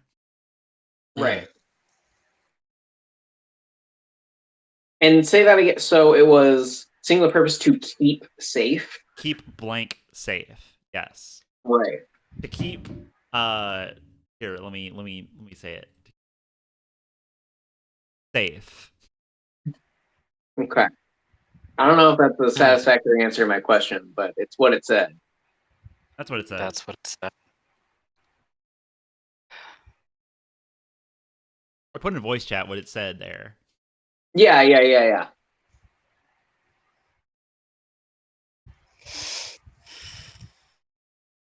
All right. Third question. Has anyone else submitted a question yet? No. All right. What question would you possibly want to ask? Okay, there's 2 pressing questions. One of them is how to stop the signal. Mm-hmm. That's the phrasing that was used, describing from Samson gave us that phrasing, about how to stop everything else from happening. Mm-hmm. I'm gonna make a rule. Hmm.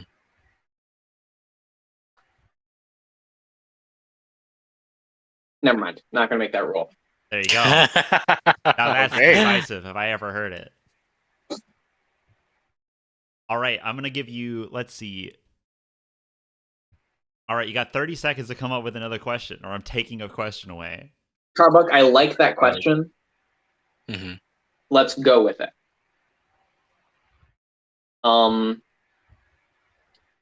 Sheila says, how Remember, you're talking do down we... to it. Yes. How do we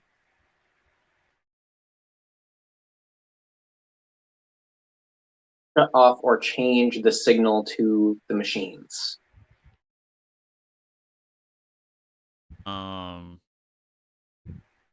It says to you, I am the signal, and I will not be stopped.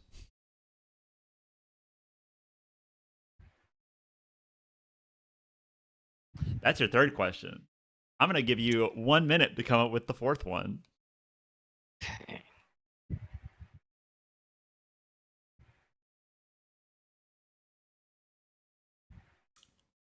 You got 2 other chefs in the kitchen. Come on. Yeah. I mean, I kind of want to ask an accusatory question, like, how do you expect this keeps anybody safe? That is what... Yeah, no, Sheila, that's... Sheila wants... She has 2 questions left. She wants to try to make this thing sweat. Mm. Now that she has some understanding of the situation, she's gonna, like... she's being Columbo right now, where she establishes some base knowledge, and then she goes in for the kill. All right. Give me your read.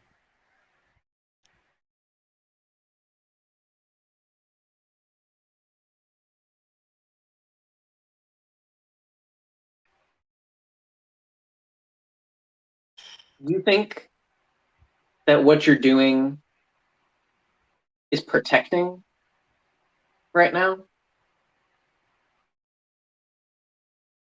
I think I know that this is the only way to protect humanity from itself. I think Sheila leans back in her chair and, like, stretches her shoulders a little bit. I'll say it continues and says, this is the only way to protect them from their own poor decision.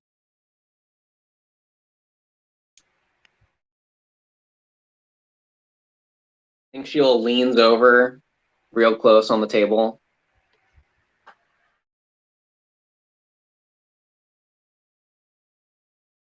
Are you searching for a last question? Yeah. I give you 2 minutes this time. I'll be generous. Okay. See, Tawak took the one that I wanted to ask the first time, but I was just thinking about how to phrase it in a different way. That wasn't literally just asking how to stop the robots. Yeah. This thing has no obligation to help you. Yeah. You are just talking to it. Yeah. I mean, there's one option that's, why shouldn't I just kill you? Well, I was gonna have a much punchier question than that, but similarly toned. Mm-hmm. well, I say it, but you know its name. Yeah. Yeah.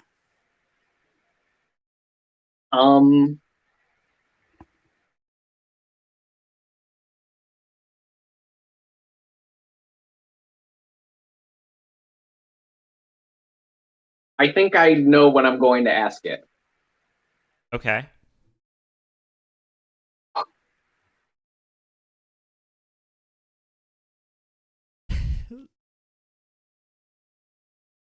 But first, I'm going to ask you a question, Roma. I'm asking you a question. Oh, okay. No promises. No, I'm not going to ask that. That's lame. Decisive, as always. We're not playing in. We're not. That's not playing in the space. All right, you have 25 seconds for this question. Sheila asks, What are you so afraid of?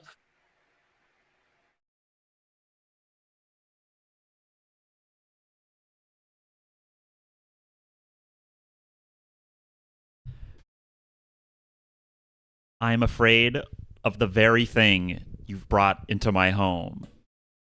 And with that, you are pulled back out of it by, I'm gonna say, uh,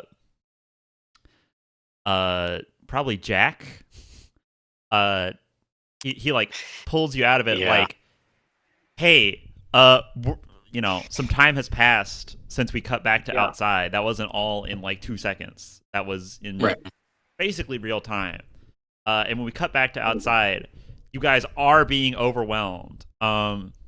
Samson has like disappeared into one direction, and um,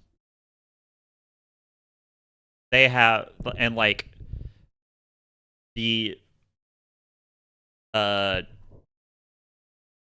all you guys have like re-shut the door basically, which is now like broken. Mhm. And they are like pounding on it from outside. So you're all like in this computer room. Yeah, because Samson couldn't open the door alone. We Yeah. could barely get it with. All right. That's what you emerge back into, Sheila. Yeah.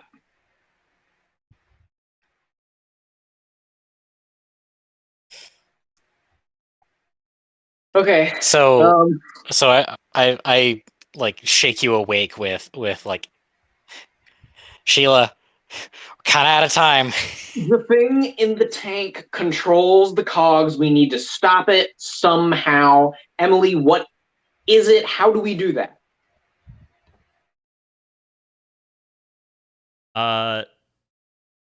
Hmm.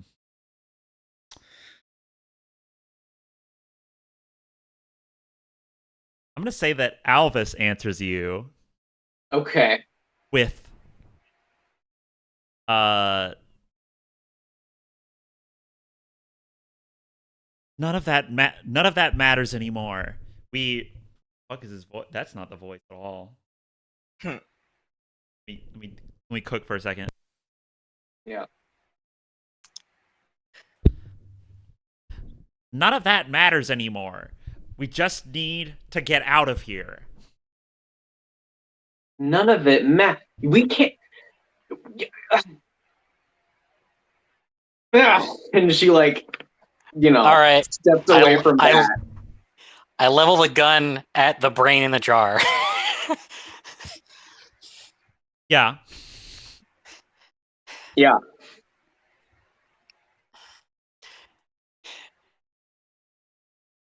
I don't know if this will make it better or worse. All right. I put my hand on the door that these things are banging on. Okay. Possibly the scariest object you've ever interacted with.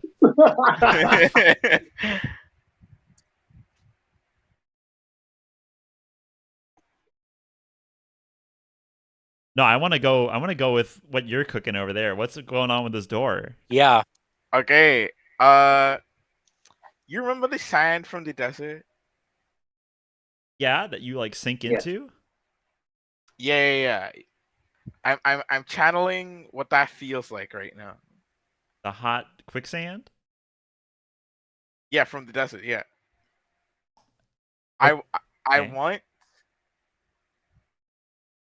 I want. Is there like a border? Okay, is there like a border in like the room? Is there anything that could be possibly like construed as being a border? I mean, the room is like sealed. You know, it's a box. It's like this whole place is like a metal bunker. Okay. Like I said, it's like all the walls and floors are like riveted like black metal.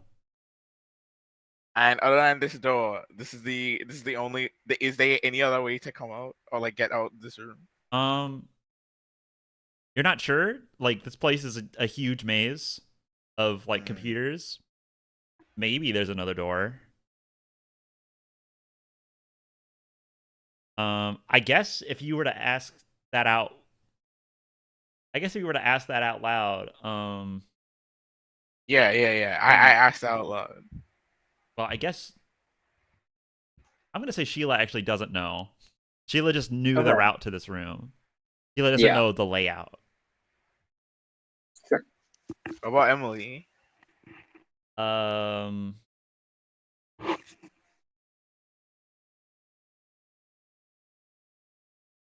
Emily Emily. Emily says that this place is a maze with only one exit. She says that. I take my hand off the door. Okay. Yeah. Can't imagine what you were cooking there. But okay, Jack. Do you want to let rip?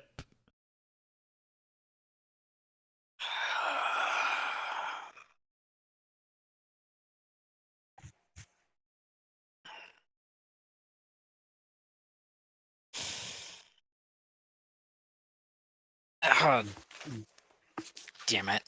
Okay. No, I'm going with my first idea of trying to tether Alvas to the brain in the jar, because I think they're probably the same person. Oh god. Alvas Light is too perfect. Yeah.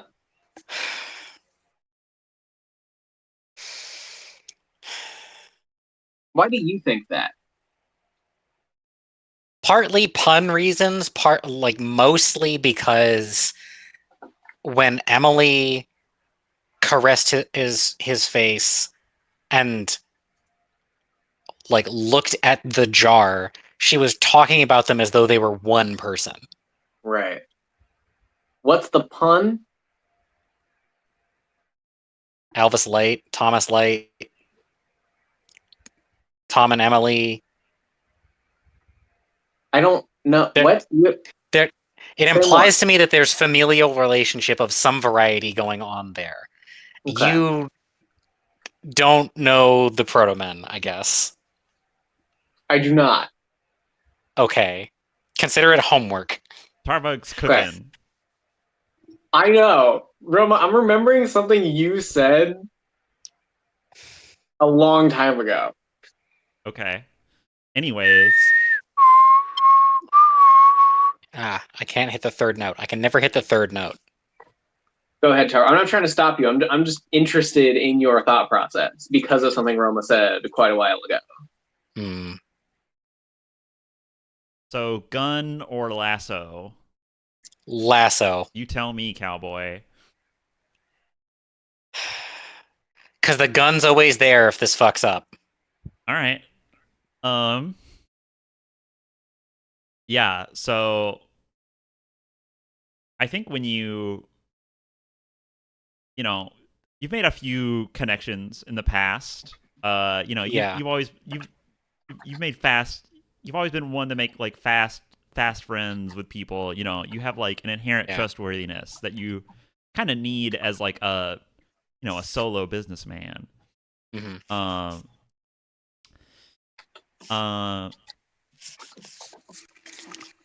So this is something that you feel naturally acclimated towards, but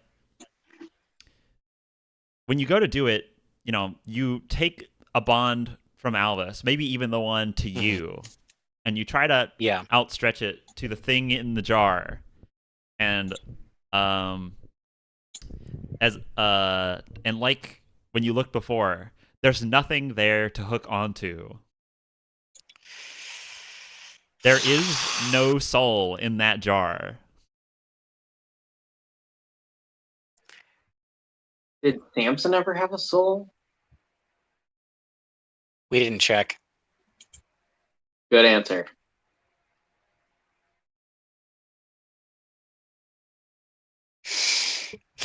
Well, that's that. Pulling the trigger time. Nobody's stopping me, so here we go. All right.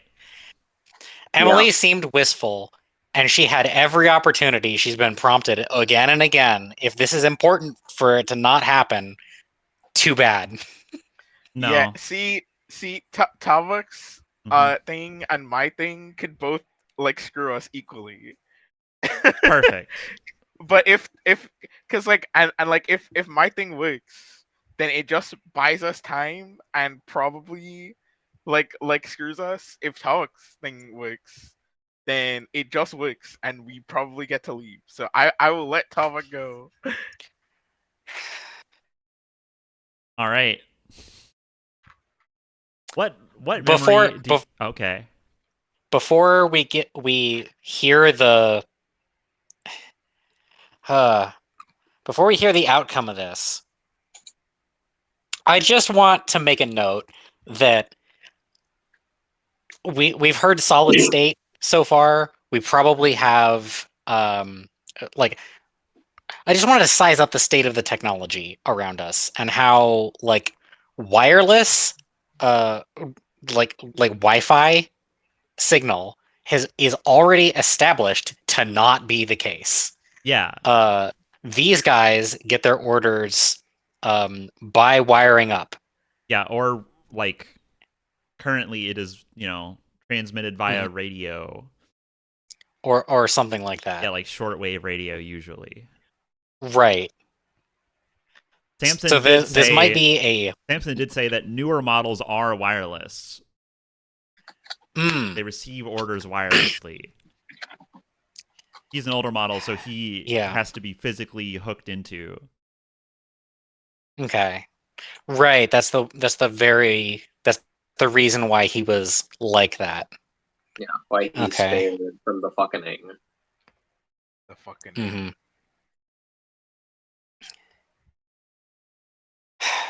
I'm just saying that if the standing orders are still active, this might not actually help. we have no options. We have like our only other options is to let it be, which fuck no.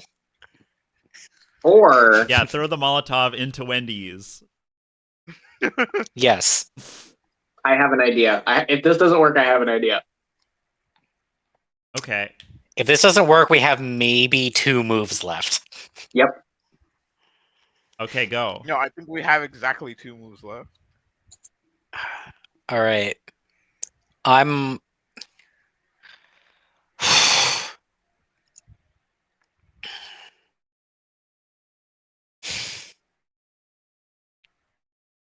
so uh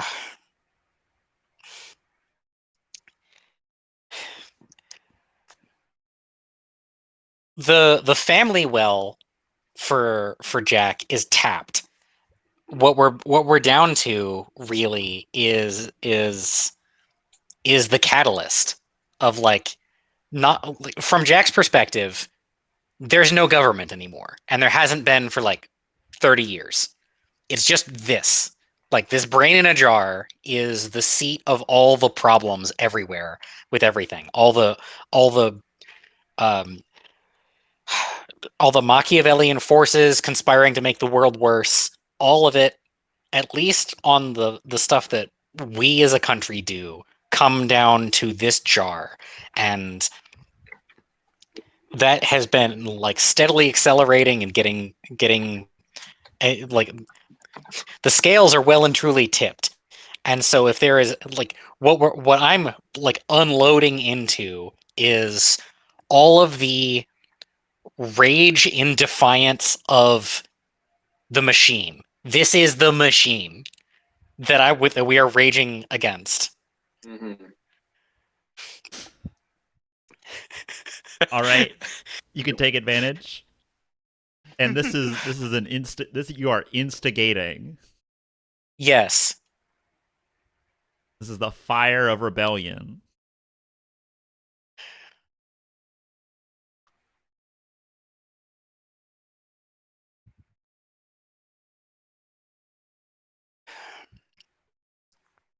Hey, Pretty Mm, good. 27. Nice. 27's pretty good. Man, what is with that second digit 2 every time? Yeah, that's 3. That's 3 this session. Mm-hmm. You know, you're getting all the bad rolls out of the way for when you don't have advantage. Yeah. Instigation is your... No. You had it at a 9 already. Something catalyst rolls, you get a stat point. Yeah. Everyone Yeah. be sure to... We'll tally those up later. Yeah, I think what happens is you go to unload. Alvas was like, holding Emily, but when she realizes that you have a gun and are about to shoot it, she stands up and like picks him up because she has the strength to do that, and like ferries him around a corner and like shields him as you guys like also you go around the opposite corner of computers and take cover. And Jack, you're like standing with your back to the wall as it like is getting banged down and is like starting to dent in, and you just unload a fucking chain gun full of all the oppressed rage in the world. And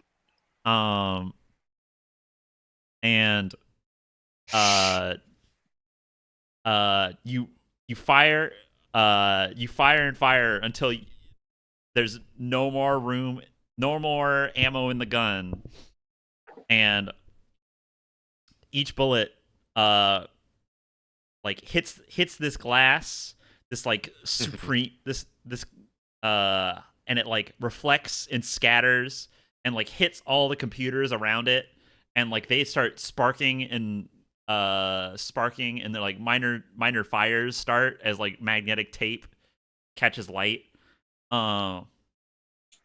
And by the time you've spent your last bullet, the tank in the middle stands scratched but not broken, and the computers around it are all burning and useless.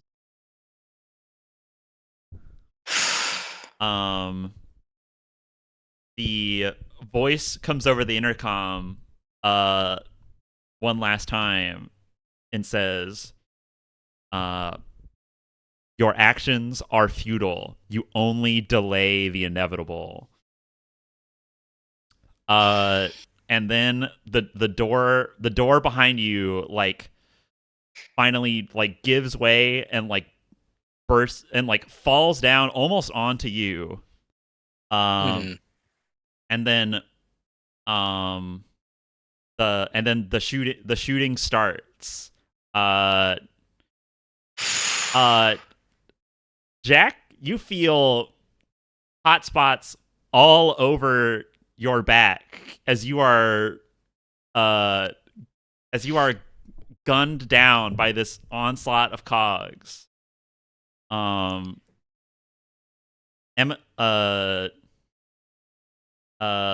Emily like shields Alvas from all this gunfire, and you, Danny and Sheila, you are you take off. You go to take off into the maze of burning computers. One of you, as you turn, I think it's Sheila, gets clipped by a bullet and doesn't make it far. And Danny, it takes the cogs like several minutes of searching, but they eventually find you like huddled in a corner of the maze, and you are gunned down on the spot. Jeez. You guys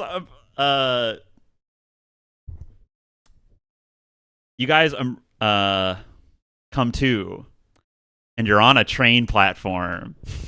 Right. There is a tall figure standing in a red robe. And the train is stopped behind him, and the doors are open. And he says, "Welcome to the end of the line. Ticket, please." And he holds out a hole puncher.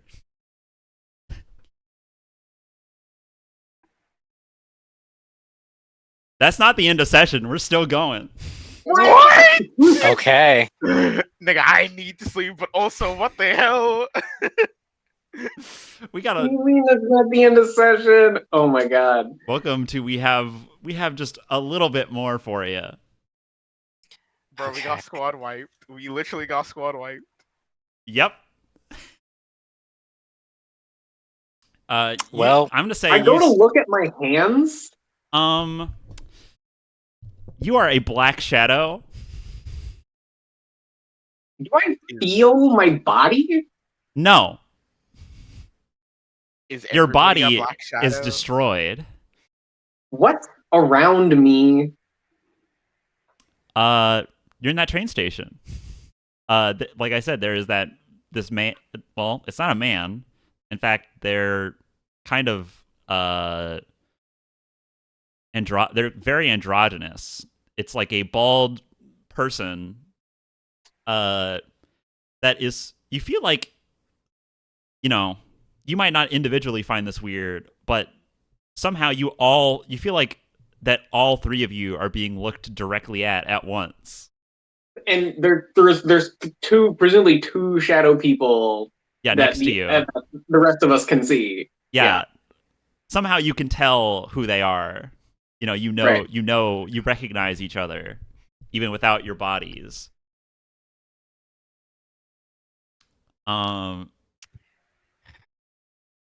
Ticket, please.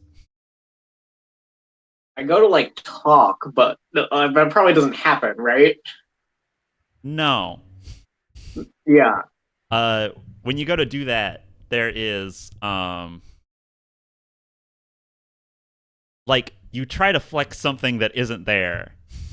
Right. Your folds and muscles are gone, and there is no. And you have a moment of panic as you realize that you can't feel air in your lungs because you don't have any. Right. The figure tells you, "Don't worry, you'll learn to talk again soon enough. Ticket, please."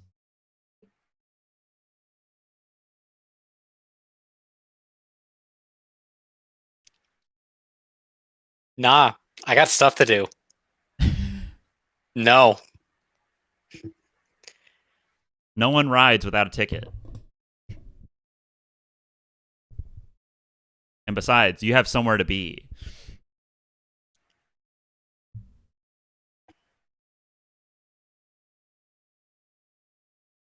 Actually, you know what? I've been going no for a lot of things. I really want to see what's on the other side of this. Maybe the place that we're going is better than not better, but more advantaged for our goals. Do you guys get what I'm saying? I do. Yeah. I do.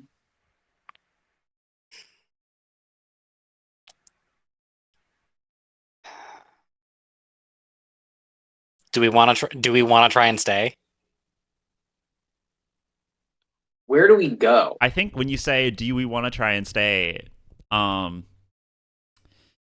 It comes out as a staticky whisper. Mm-hmm. And now you realize when you look at the figure in front of you, that you focus on them and you can tell, you can tell that, this is the conductor. Yeah. and you realize that he is looking at all three of you, and he has like, or they, sorry, they literally have, like they have a face that is looking at each of you, and like you can't tell which one is like a core head. So like there's like they look kind of like, you know, they have like the look about them of like a deity with like three faces, each looking in a different direction. Gotcha. Each one of you has a face looking at you. One of them, added detail, one of them, and this is the one on the right. The one on the right is a like feminine face. The one in the middle is androgynous, and the one on the left is masculine. Okay. And again, they are bald, wearing a like red cloak.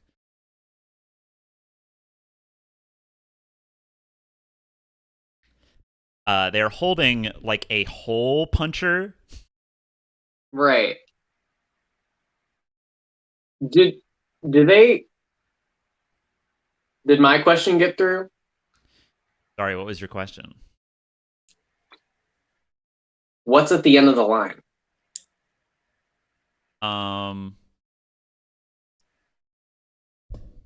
You're already here, Sheila. And I'm sorry to say, but there's nothing here. You know that's not what I mean.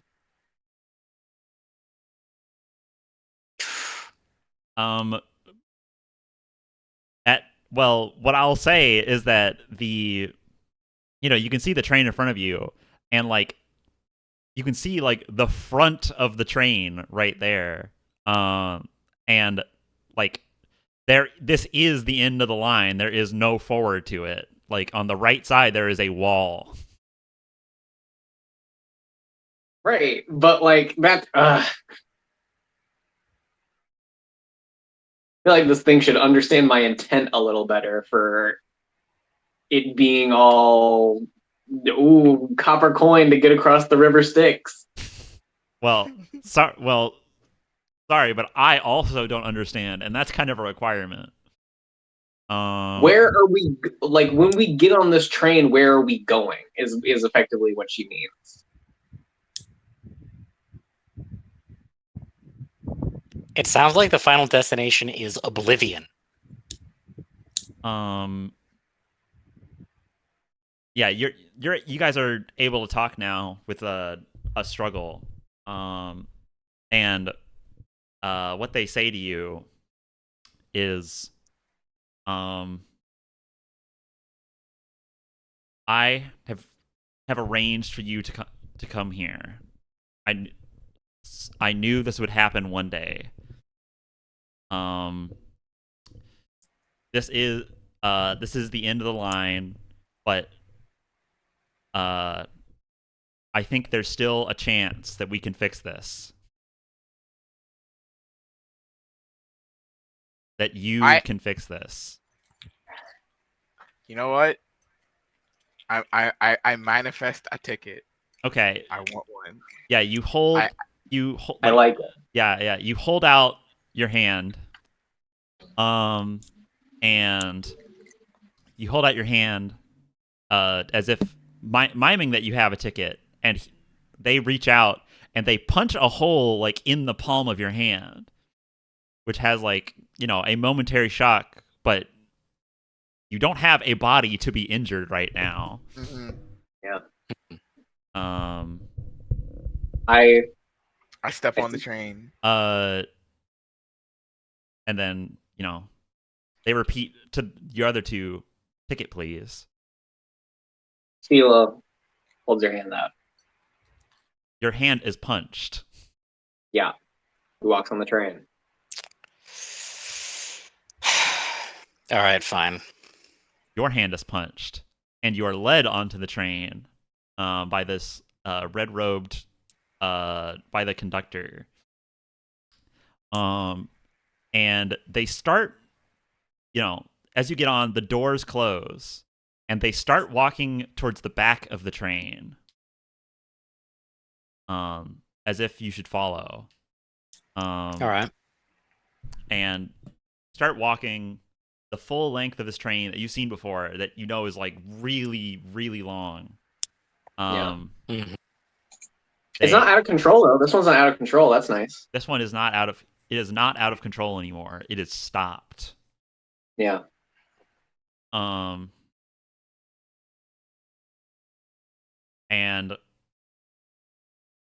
the figure says, I had hoped to have many more disciples join me here at the end of the line. I guess it's better to say that I had hoped that I could have fixed this before it even started. But at one point I realized that this was inevitable. So I tried to teach as many people to be ready. That way they would be able to prevent the worst before it happened. You're Eugene's master. Yes. My name was Falconelli. Now I'm just the conductor.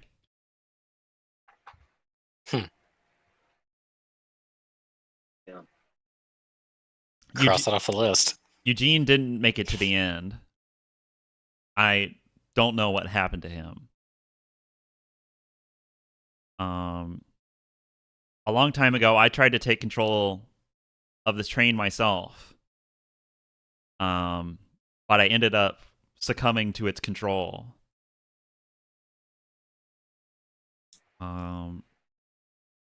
And as I thought I could guide the train, I realized that even if I could start or stop the train or slow it down, I couldn't ever lay new track. And I became trapped here on it. I'm glad at least some of you made it. So I come with you with this task. If you desire to save every living soul you can, then you're going to have to go back to before the command line was created and lay your own track.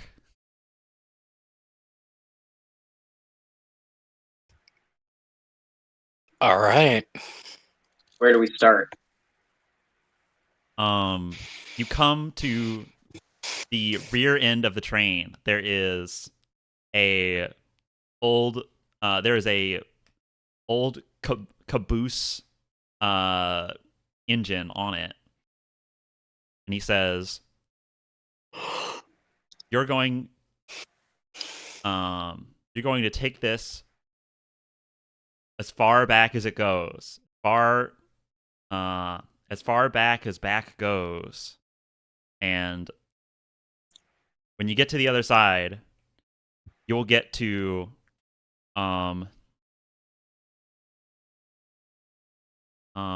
you will get to the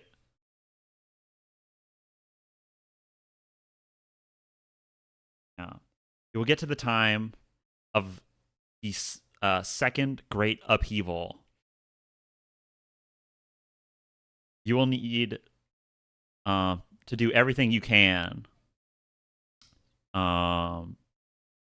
to protect the strength, gather strength and power, and light.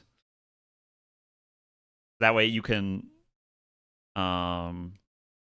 hopefully overcome this plague that the world has been beset with ever since.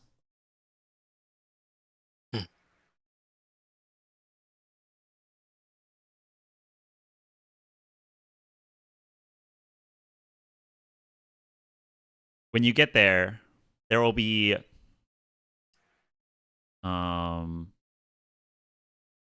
there will be two powerful beings that will be vying for control of the future. I'm not sure. I'm not sure who won to create this place, but you didn't need to make sure neither of them win. If there's hope to prevent this inevitable future. You guys are standing on this like rear engine. They like step off to the car right in front of it, and they pull the pins out that like connect it to the car in front of it. Yeah. And he says, I wish you luck, and I hope to see you again at the end of your journeys. Good luck.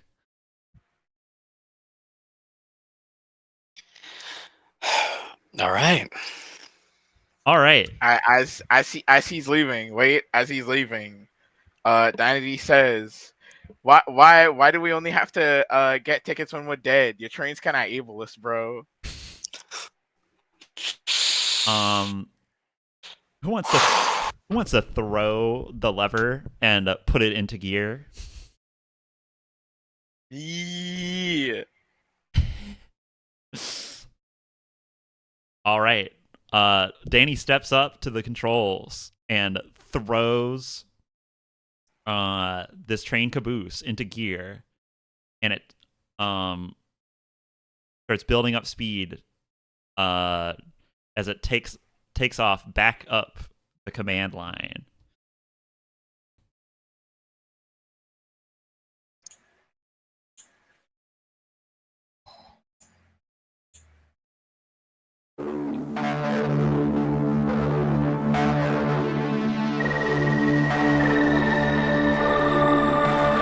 As soon as the dust settles, you can see a new world in place of where the old one had been. Your skin is crawling with dry, crusted mud, and your naked feet are wet in a pool of blood.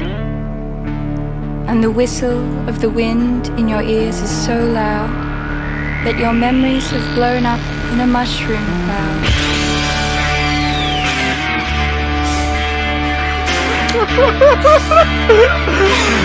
Yes.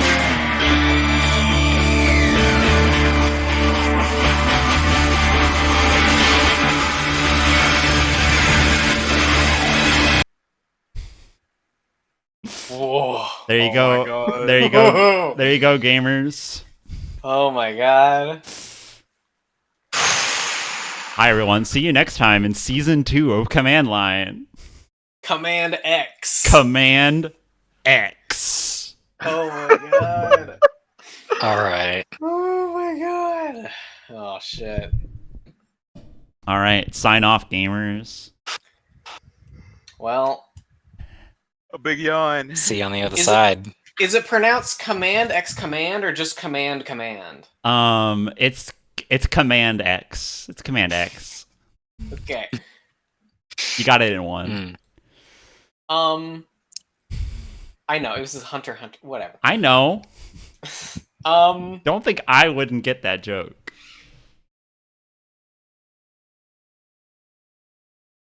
all right, Liner Nation. Yeah, signing off on the longest episode of Command Line yet. Stay frosty out there. We're on this train together. Choo choo. Choo Whatever choo. you do, don't do DMT. Don't touch it. Don't don't fucking fucking Don't do DMT. touch DMT. Oh man. If we've taught you one thing, don't do it. Don't touch Don't do it. it. Don't do it. Don't do it.